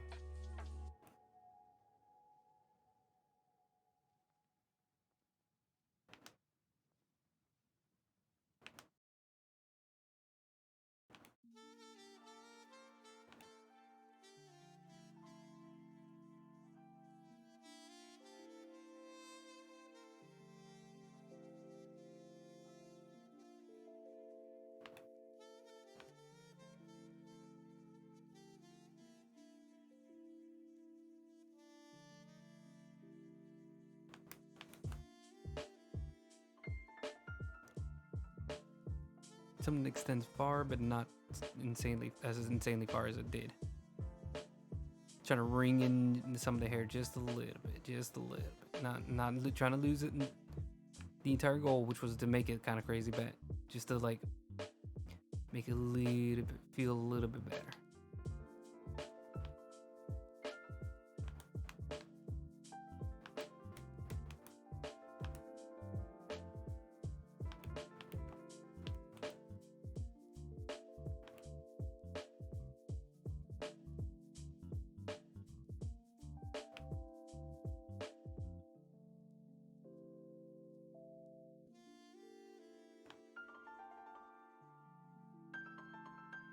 Okay, I think that's what I'm missing.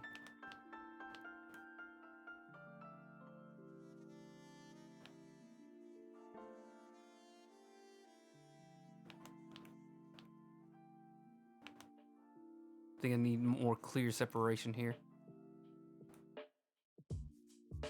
And like all the hair is like working down towards this way originally. And I think I need some a much more like noticeable chunk pushing against that.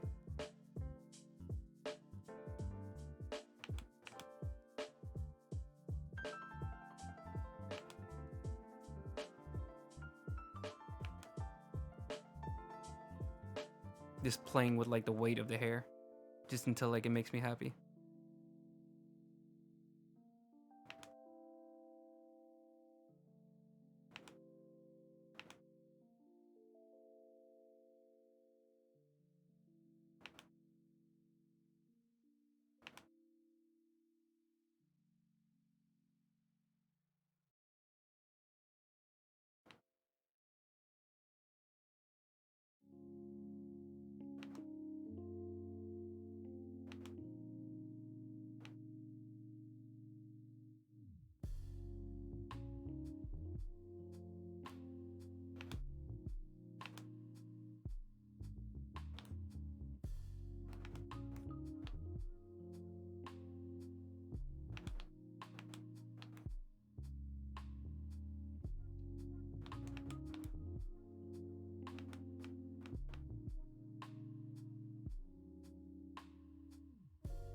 Okay. Gotta get this. Gotta get it right.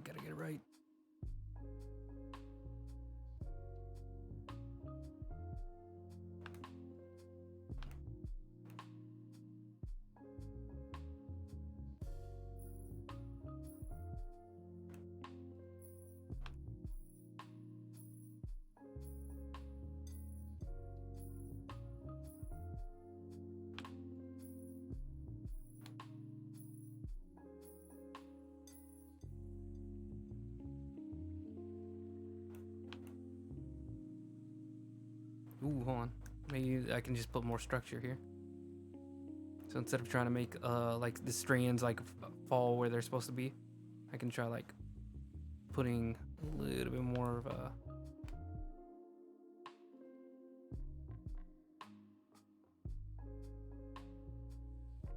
like fold of hair where it like goes over towards the back.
Ooh, I keep changing the size, wrong size. Ugh. I keep changing the size of the wrong brush. It makes me want to hurt myself. Not really. Twitch, please. Makes me want to lose my mind. There you go.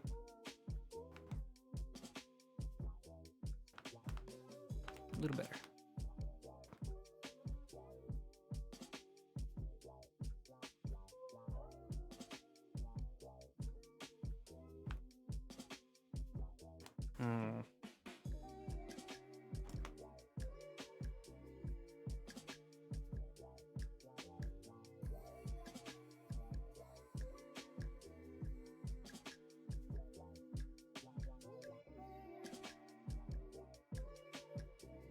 Somewhere right there, I think, is a happy spot.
Just trying to get the balance and the weight of everything right. Kooky, but like just structured enough. Just enough structure. Alright, I think I might finally be done. I know I've said that like 100 times. And even now I'm still lying. But sometimes I'm honest. Just not now.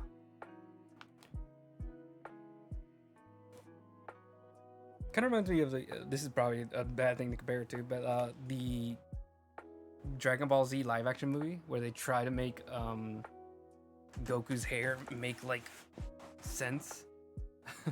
So like basically what they did was like, I don't even know how to describe it. Hold on.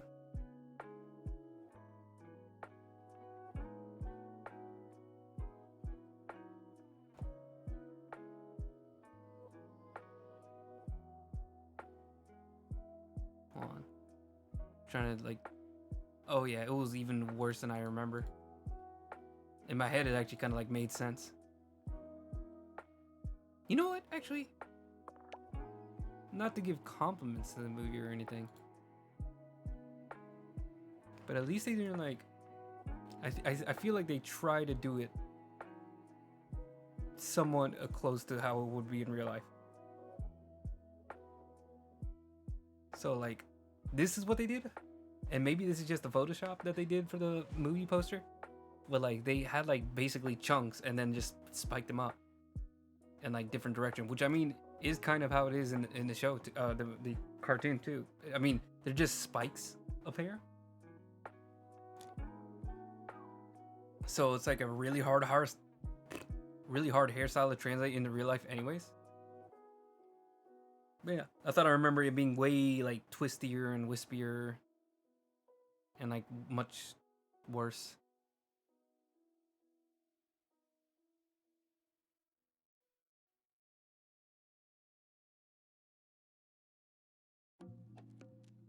Because I mean, like how do you translate the hair into like real hair? Like it feels like almost impossible. I mean, this one I like. This one is like a 3D model that I like. It feels a little bit like Justin Bieberish. If anybody remembers that Justin Bieber hair, like the bowl cut hair, I'm pretty sure most people should. But yeah, that's what it reminds you of. Let's see, is there any like shots from the movie?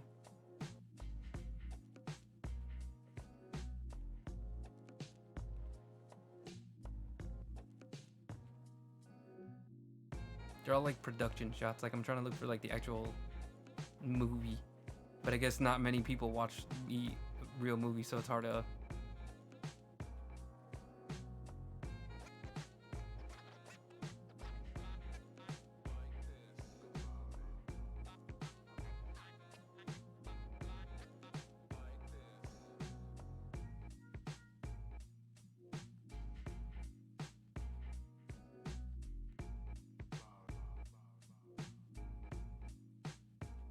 They try to make it work. They try. Anyways, let me get these off the screen. Just random memories from me watching those movies. I think it's weird. That's a weird one where I watched 10 minutes of the beginning. I watched 10 another time. I watched like another 10 minutes of the ending, and another time I watched like 30 minutes of the middle, and like I think like maybe 5 or 6 chunks that like I've kind of seen the whole movie, but I don't think I've actually sat down, watched the start of the movie all the way to the end of the movie. Like I kept catching bits of it here and there. If anybody remembers these days of like watching just TV and being forced to watch whatever's on, it was one of those. I think at one point like it was just like on rotation where like they repeat that movie every day for like a week or so, and then like you would cue in and be like, okay, what's on TV? And like the only thing that was on was that movie, and you'd watch it for a little while and then lose interest and just be like, you know what? Maybe I don't even feel like watching TV anymore. This has ruined my appetite for all media.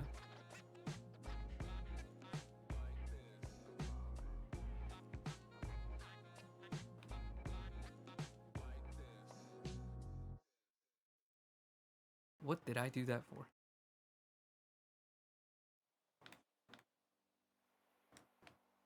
It was already a little blunt, so let me sharpen it up.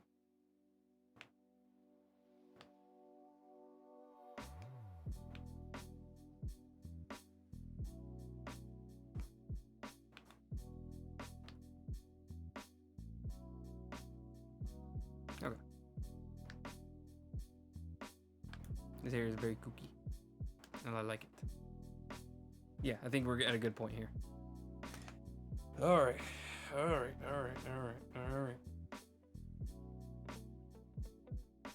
Ooh, I remember now what I was gonna do.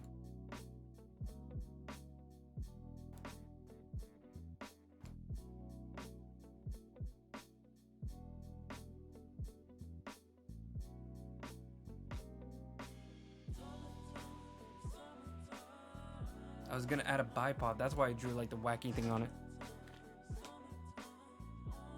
1 second.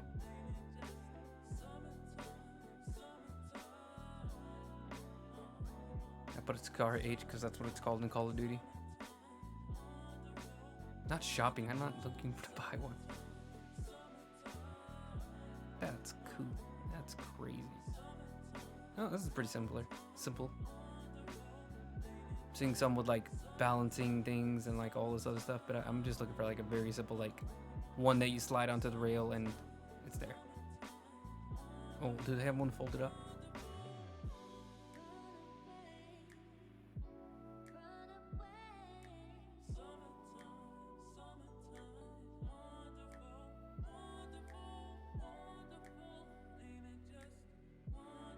Oh, maybe I can find one on Sketchfab. 1 second.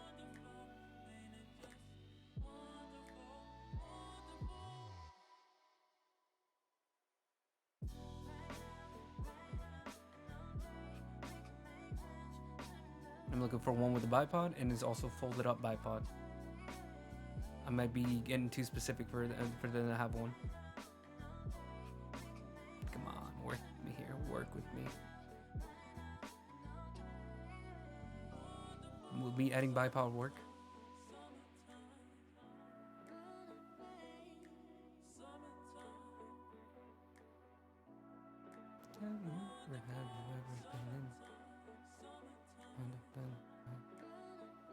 because not many of them have bipods, and then the ones that do don't usually have like a bipod that's folded, because then why would you even add that bipod?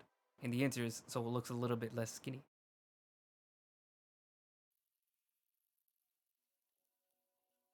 Because I want a heckin' chunker gun.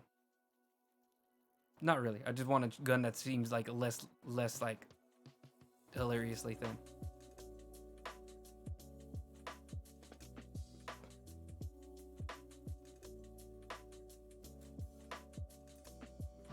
Okay, I'll look up bipod.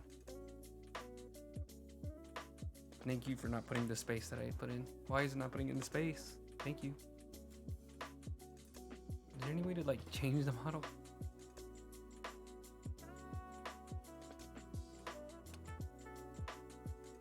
No, it's not giving up on Sketchfab. I'm gonna have to just like try to see if I can find like the perfect image. Folded.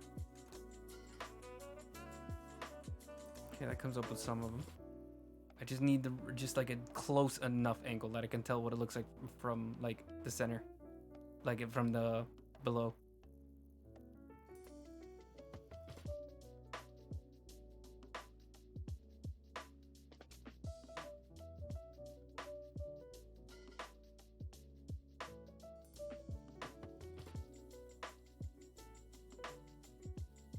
Come on, give it to me. This is so close. This is so close, so close, so close.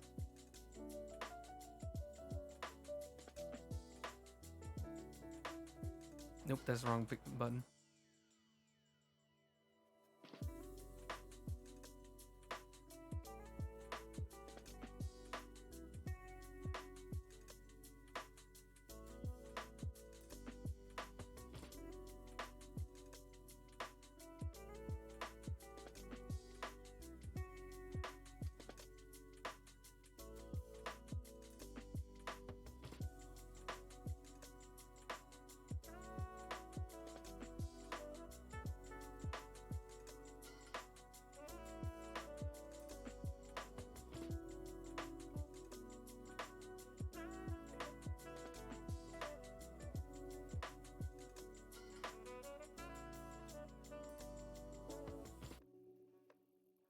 Why am I doing this to myself?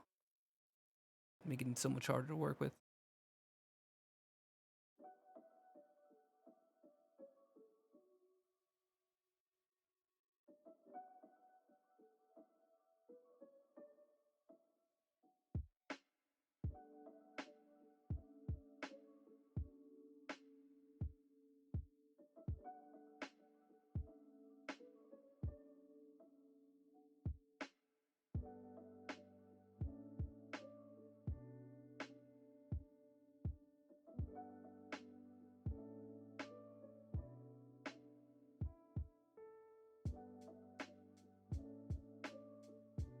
Okay. I think this is the best we're gonna get. Think maybe I can work with this? We'll just have to see. Gonna try to do this on a new layer, so maybe I can attach it to both. Alright. Alright, let's do this. I'm gonna turn it down even, so we can really just focus on this one aspect. No, it's an eraser. It's supposed to be an eraser, that was the wrong pen. How's the pen size?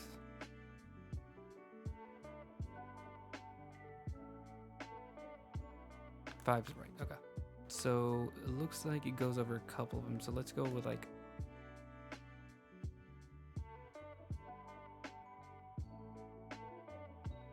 start with this little box. Let's go like here.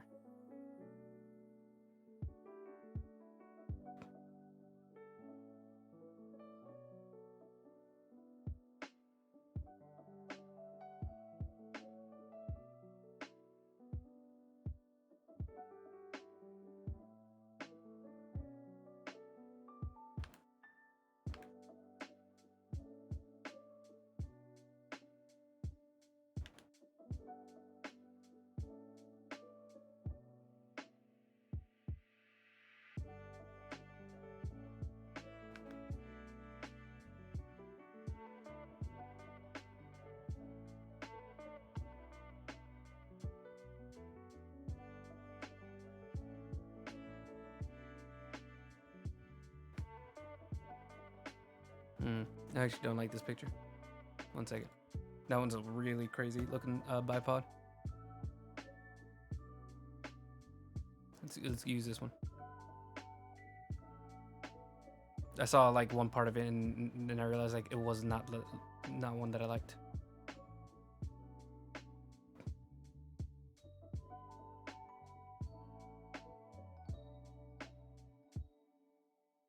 Oh my goodness, I keep pressing the wrong button.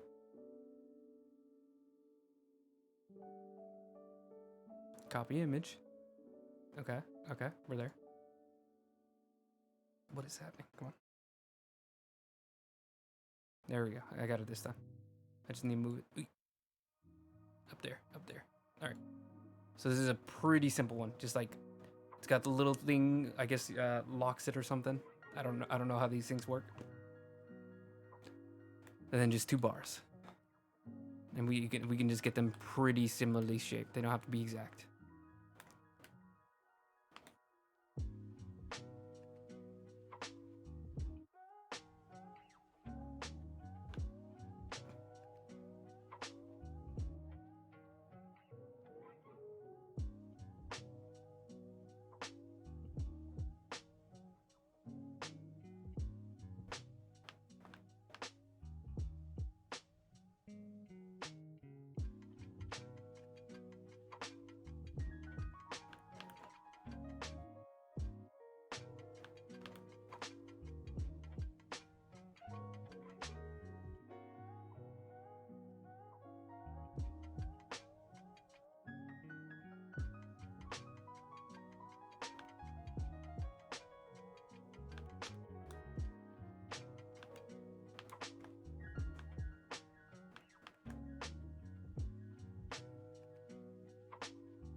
There we go. And then the other one just side by side. We can get all more of the details in just a bit once I get like the shape settled. That's not it. Come on. Just a little bit thicker on this side.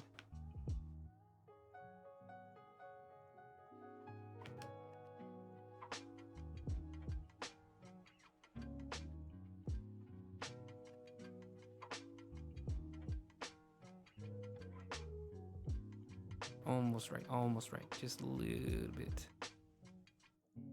Okay, I think that's as good as we're gonna get.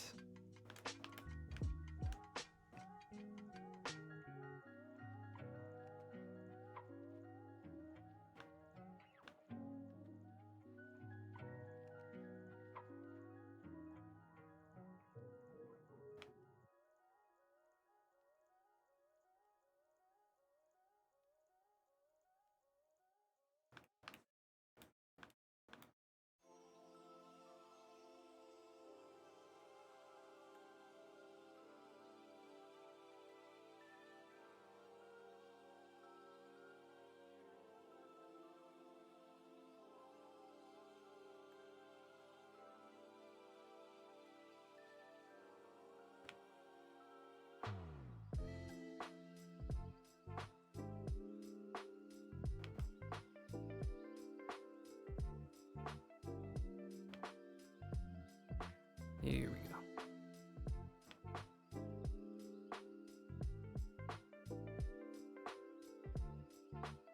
Nothing too exceptionally detailed.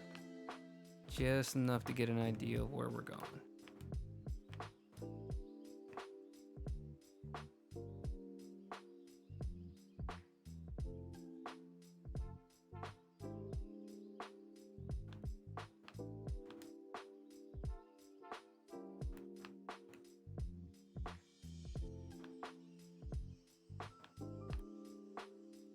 I have no idea what these little black things are here.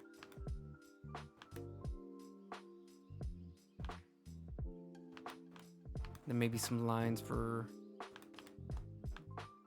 I don't know what it called, the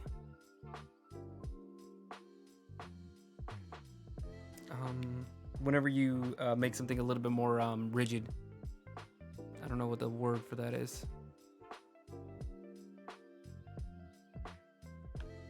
Contours, that's the word.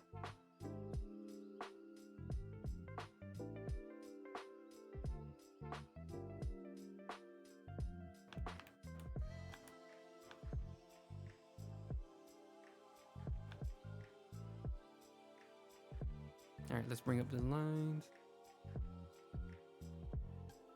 All right, so let's do it this way. We're gonna duplicate it. Turn this down. One of these off. Okay, then we're gonna erase everything behind it.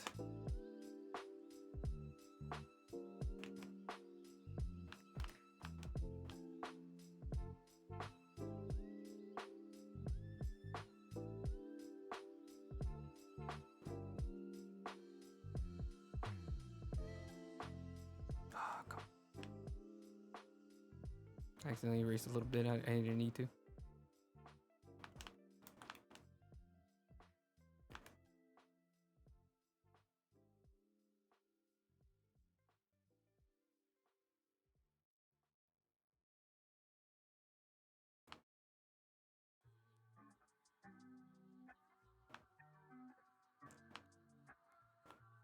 All right, and then I can merge them down.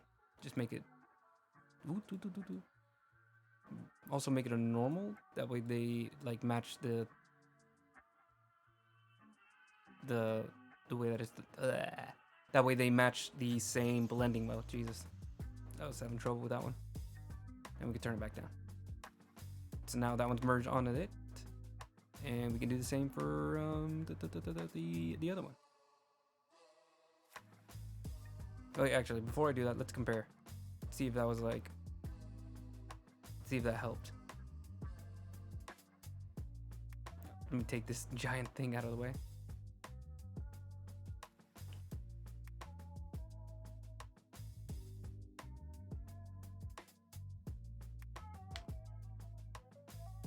I think I might need to make them a little fatter. Because I think they are flexible, so I might be able to like make them wider. And I don't think I need to do anything too extreme to get that right. So let me see. Let me see what I can do. So before that, all I need to do is just disconnect them again. Let me also undo the erasing.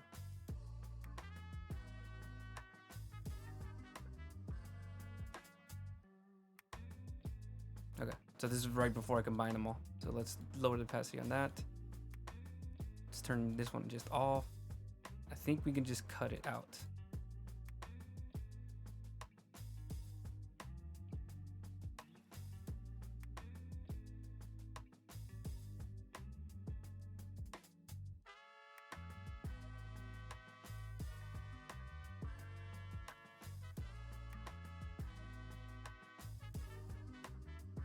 So we're gonna twist it, make like the anchor point down here. Twist it to like fan it out a bit. I'm gonna grab the other leg too. I don't know why I turned it off on accident.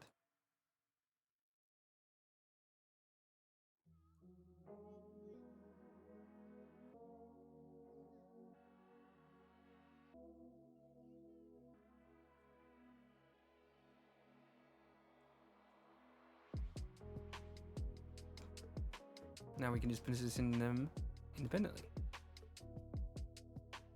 Anchor it down at where it needs to be. Oops. Okay. I also want to make them wider, so I'm just gonna, nope. Make them a little fatter. Maybe that's not how they're supposed to be. That's fine by me. Maybe even make them shorter.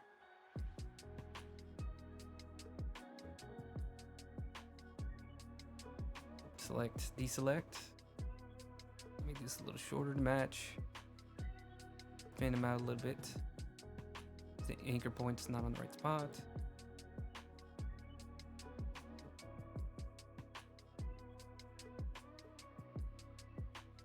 And make it fatter.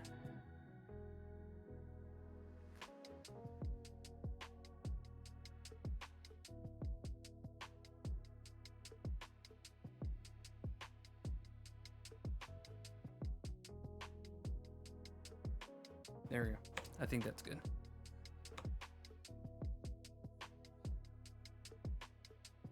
All right, now we need to combine them all. Merge with layer below, merge with layer below. Now we just need to fix it up. Which shouldn't take too much. Just connecting piece. I think I'm also gonna make this section a little fatter. So it looks like they can blend a little better. Why? Please, please, please, just work with me. Stop pressing the wrong buttons.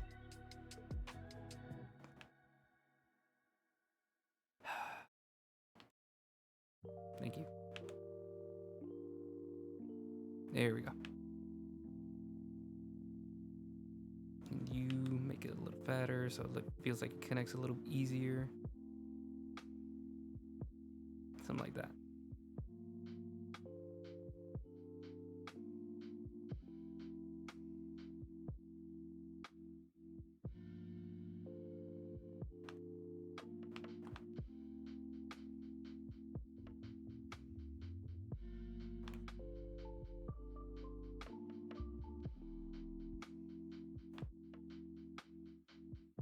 Are we good there? Is that fine? Looks a little wonky.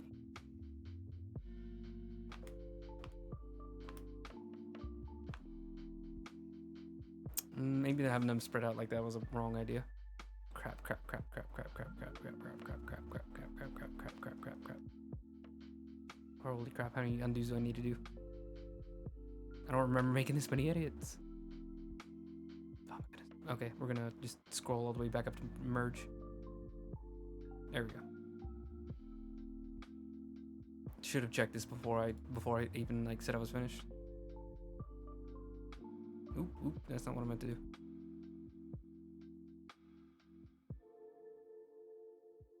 Maybe I should make them merge like that. Come together like that, because I think that actually is how they're supposed to come together. Maybe not so tightly. Like a little bit more like that.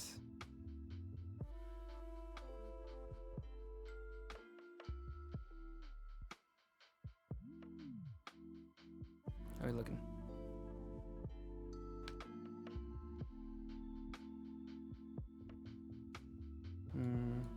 Maybe a little bit more downwards. We're just gonna keep playing with these little bipod things until I feel like they're good. Maybe they both lean towards the same direction. Oop, nope, not that.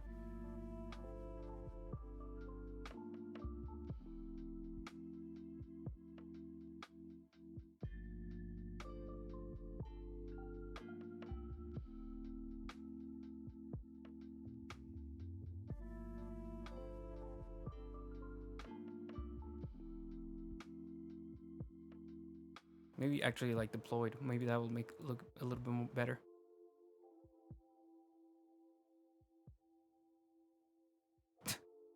That's too crazy.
I think this works.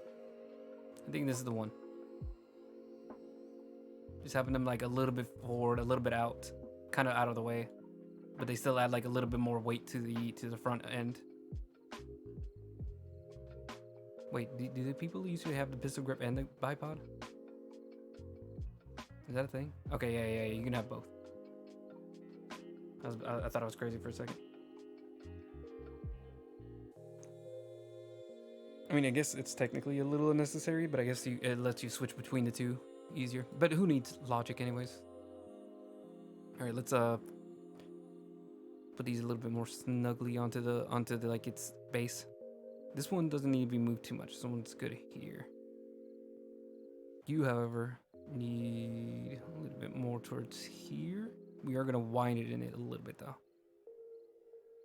Let me just double check before I really merge it.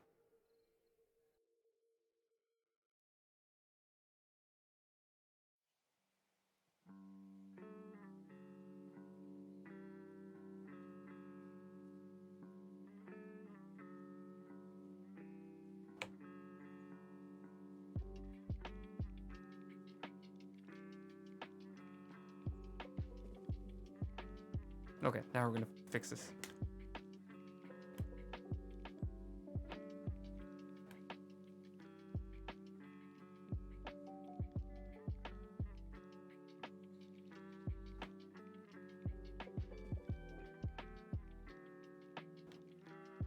So first,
that one actually doesn't need to be adjusted too much at all.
Okay, I think they're good to merge. Let's duplicate it. Merge with layer below. Oh, I forgot. I did this correctly the last time. And we change it back to multiply. Put it back down to 80. There we go. Perfectly combined. Then do that for the other one too. Bring it back down. Erase all the bits underneath.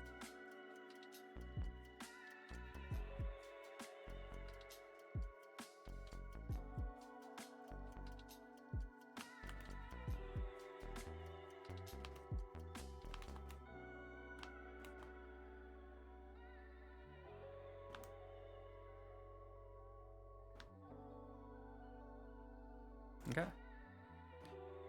Make it 100% normal. Combine the two. Cancel. Hold on. I gotta move it down. Now we merge them. There we go. Put it back down. Make it a multiply. Now both of those have combined. So now we have the two styles.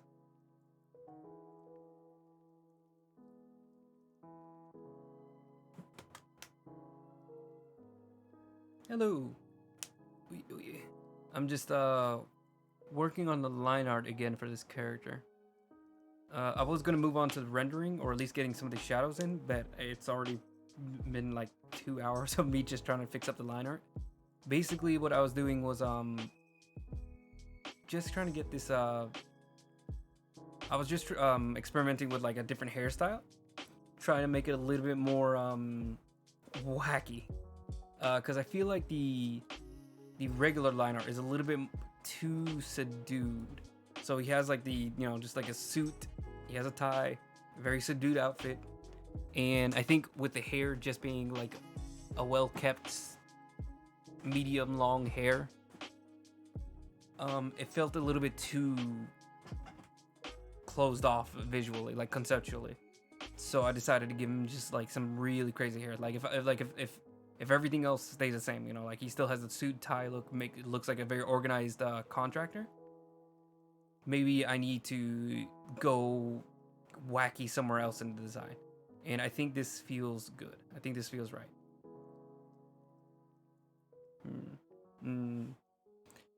If it was very spur of the moment thing, and I'm pretty reasonably happy with that.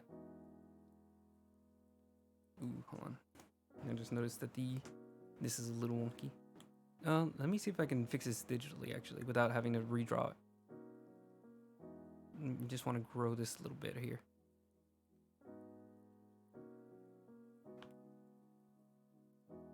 Do that on the other one too. And I'm pretty sure I'm gonna keep the one with the crazy hair. It just feels a little bit more fun for me. And it makes it a little bit more visually striking. I think this one is just a little too subdued, a little too, I don't know, I don't know, boring. I don't want to say boring because like it's fine, but it doesn't feel as whack. It doesn't feel as fun for me as like the really like crazy spiked gnarly hair.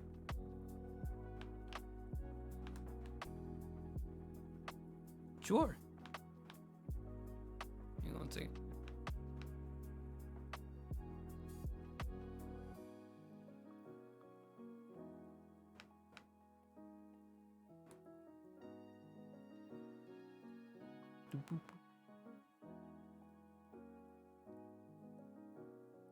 Ah, that's nice. Did you show me this before? It feels familiar, but maybe I'm thinking of a different piece.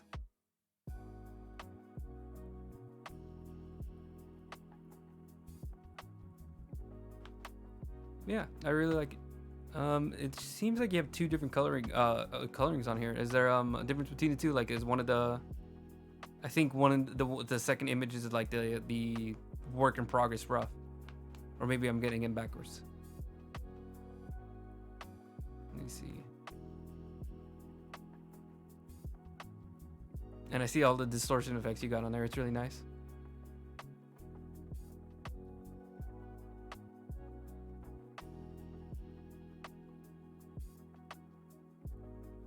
Yeah, before all the rendering and everything. That's what I thought. But yeah, I like it. Thank you for sharing. I appreciate it. I always like seeing other people work on their own art too.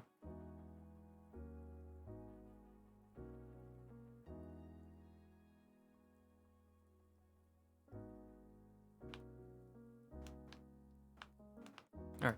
I think I'm gonna slap on some colors real quick in December.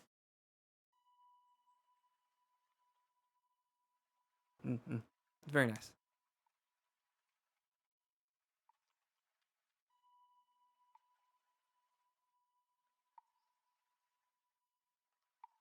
Oh, so you started in like December, and you're like getting to the end of it. I feel like maybe I underestimate how long other artists spend on their artworks. Because I think I always feel like I'm losing my mind, like because I'm spending so much time on some of these areas. And I'm like looking at other artists do their art, and I'm like, it looks like they get it done in like a week. But then I think if I look at like other videos of like total recording time, it's like twice as long as anything that I've worked on. Even like some of the longer pieces that I've worked on. Oh, okay. So you just like started it and then like just left it for later. Yeah, no, I completely get that. Yeah, I try not to do that, but sometimes there's nothing you can do. Sometimes you're just not in the mood until like way later. Okay, so let's see. What do I make this a multiply? What's that gonna do? Okay, okay. So what else? So for the color, so I'm thinking a red for the background. You just heard a thunderbolt. Whoa, that's a really bright red. That is gonna be very disorienting. Okay. Then maybe a darker red. Maybe something even less saturated. Maybe something like that for the background.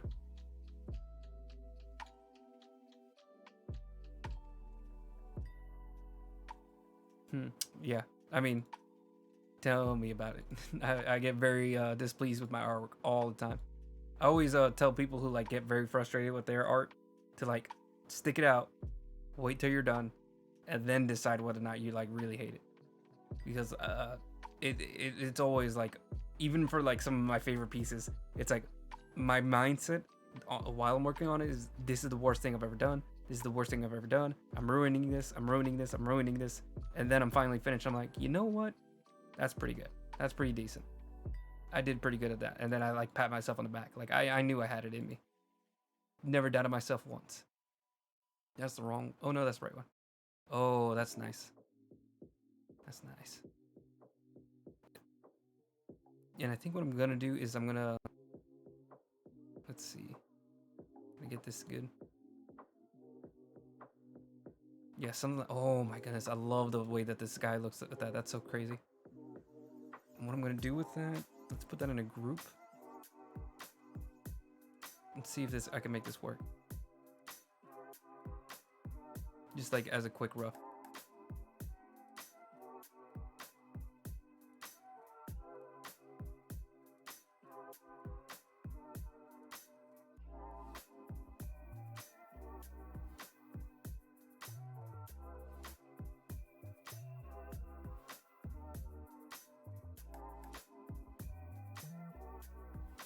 Oh, I see. Never mind. Hold on.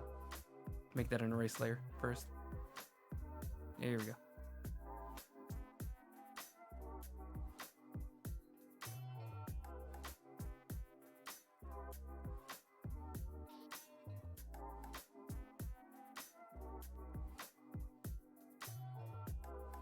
Yeah. I think the thinking behind that, like a lot of it came from back when I was in like my pottery classes. One thing that we went on a field trip to this like lady who had been doing pottery for like 50 years, and one thing that she said that still sticks with me is to always make sure to keep your stuff, because even if you hate your art, there could be somebody that like really loves it. It's like even the ones that you like think are like your worst, that you're your absolute worst. Um, for whatever reason, sometimes that'll be like the one that people like the most, and so you can't ever like really completely count out your work. and you don't have to be too extreme with that. Like if you like start and like barely even get started and then throw it away, like I think that's fine. But like learning to like keep some of your art a little bit closer on hand, even some of the rougher sketches, because sometimes you can come back to it later and then really get it figured out that second time once you give it enough time. And even if you don't value it, you might find somebody that does.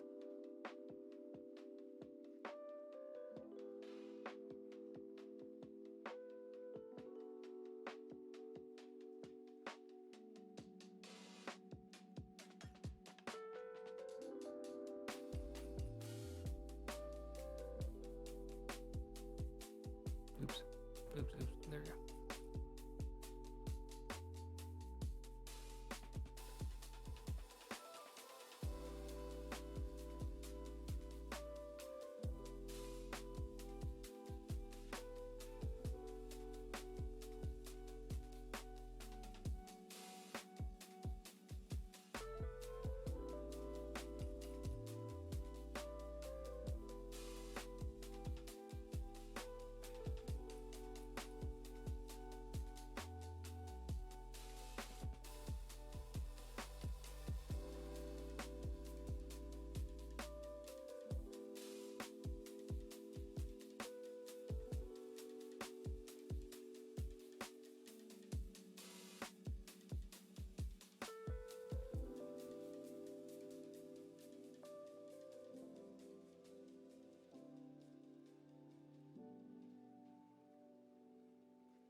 All right, how's this looking? So yeah, what I'm thinking of doing is like something like this where um, there's like gradients on each building, almost as if there's like lights coming from down below. And I think that's gonna be like a very easy way to get like to help with that effect of like these buildings just like reaching up into the sky, far above him. Just getting like the right amount will really decide that, or it will really decide how it looks by the end of it. And then getting like all the cutouts for the windows. We'll see. We'll see what just happened there. Oh, I see. I thought I had the selection tool.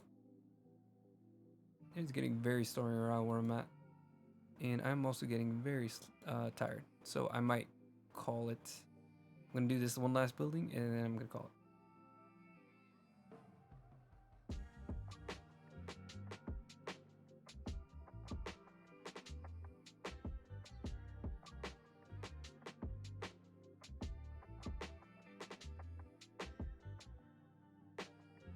Oops, I just realized I only need to go over here.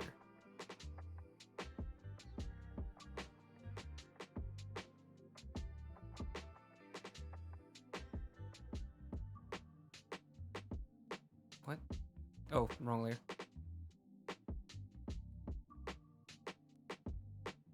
There we go. Select, deselect.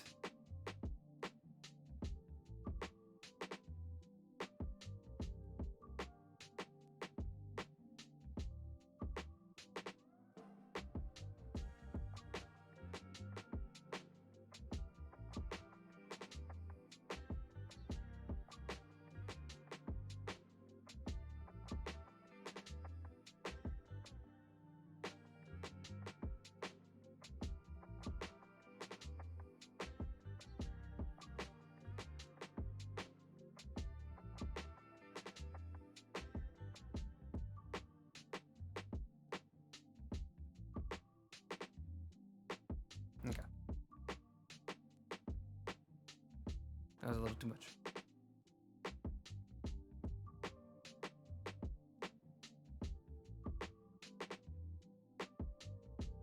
Select, deselect. Then let me get the character.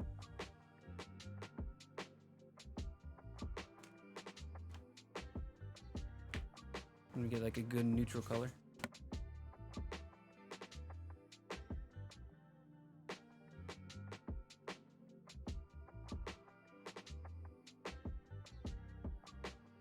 I got some packages. I'm gonna fight the urge to open them up because I really want to get this one done.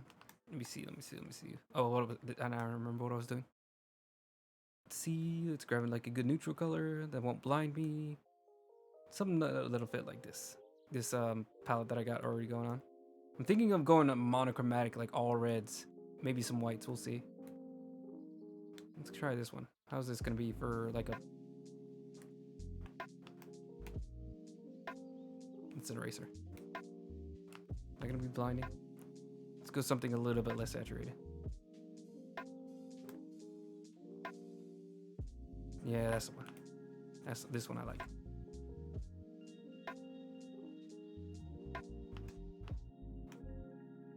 He looks so crazy. He looks like a Super Saiyan right now. I like it.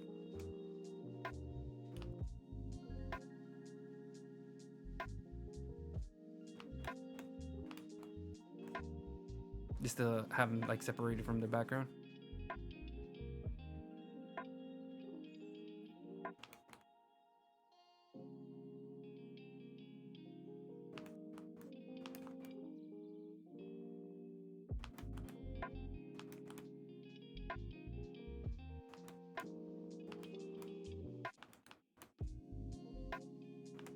Let's see if I can slim it down a bit. Make it fit the character a little better.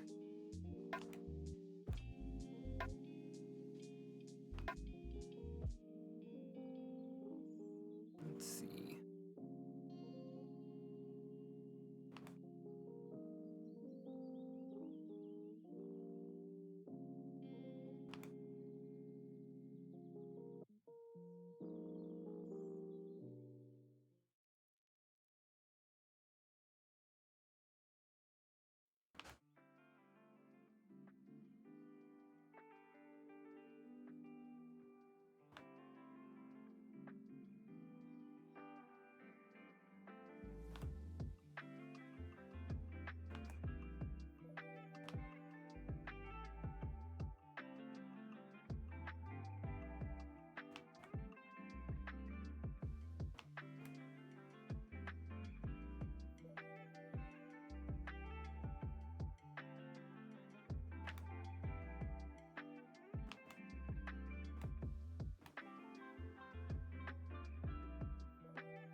All right.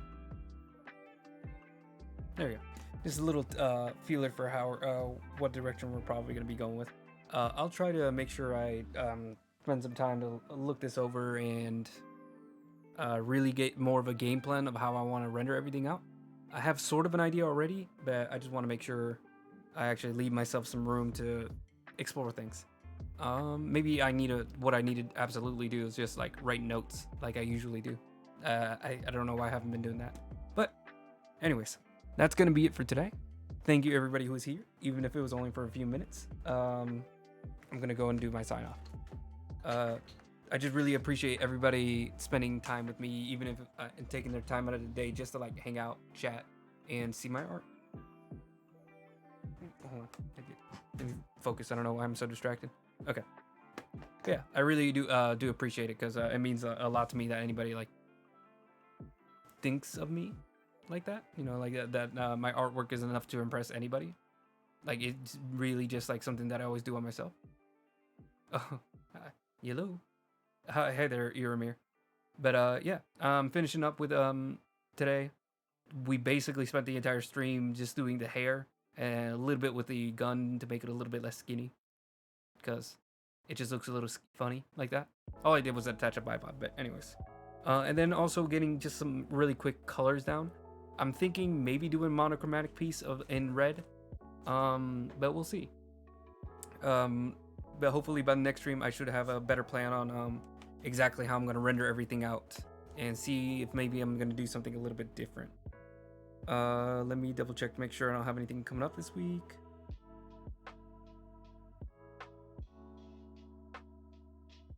Ooh. Okay, so I got a lot coming up this month.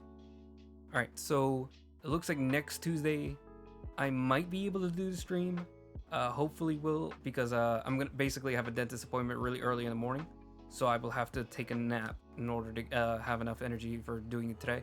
But usually the way it goes, I completely screw up my sleep schedule. I'm gonna try not to. I'm gonna try to be a good boy, go to sleep when I'm supposed to. But I'm just gonna let you know. Next Tuesday might not work out. Then the Tuesday after that is the Beetlejuice musical that I mentioned earlier. I'm very excited to hang out with my friends and just watch a silly little musical. So that Tuesday, I'm for sure not going to be able to show up and stream because that's at like 7:30 p.m., which is, I'm not going to get started for like an hour and then immediately change my mind. Or immediately stop and drive over to Durham. But yeah, that should be super, super fun.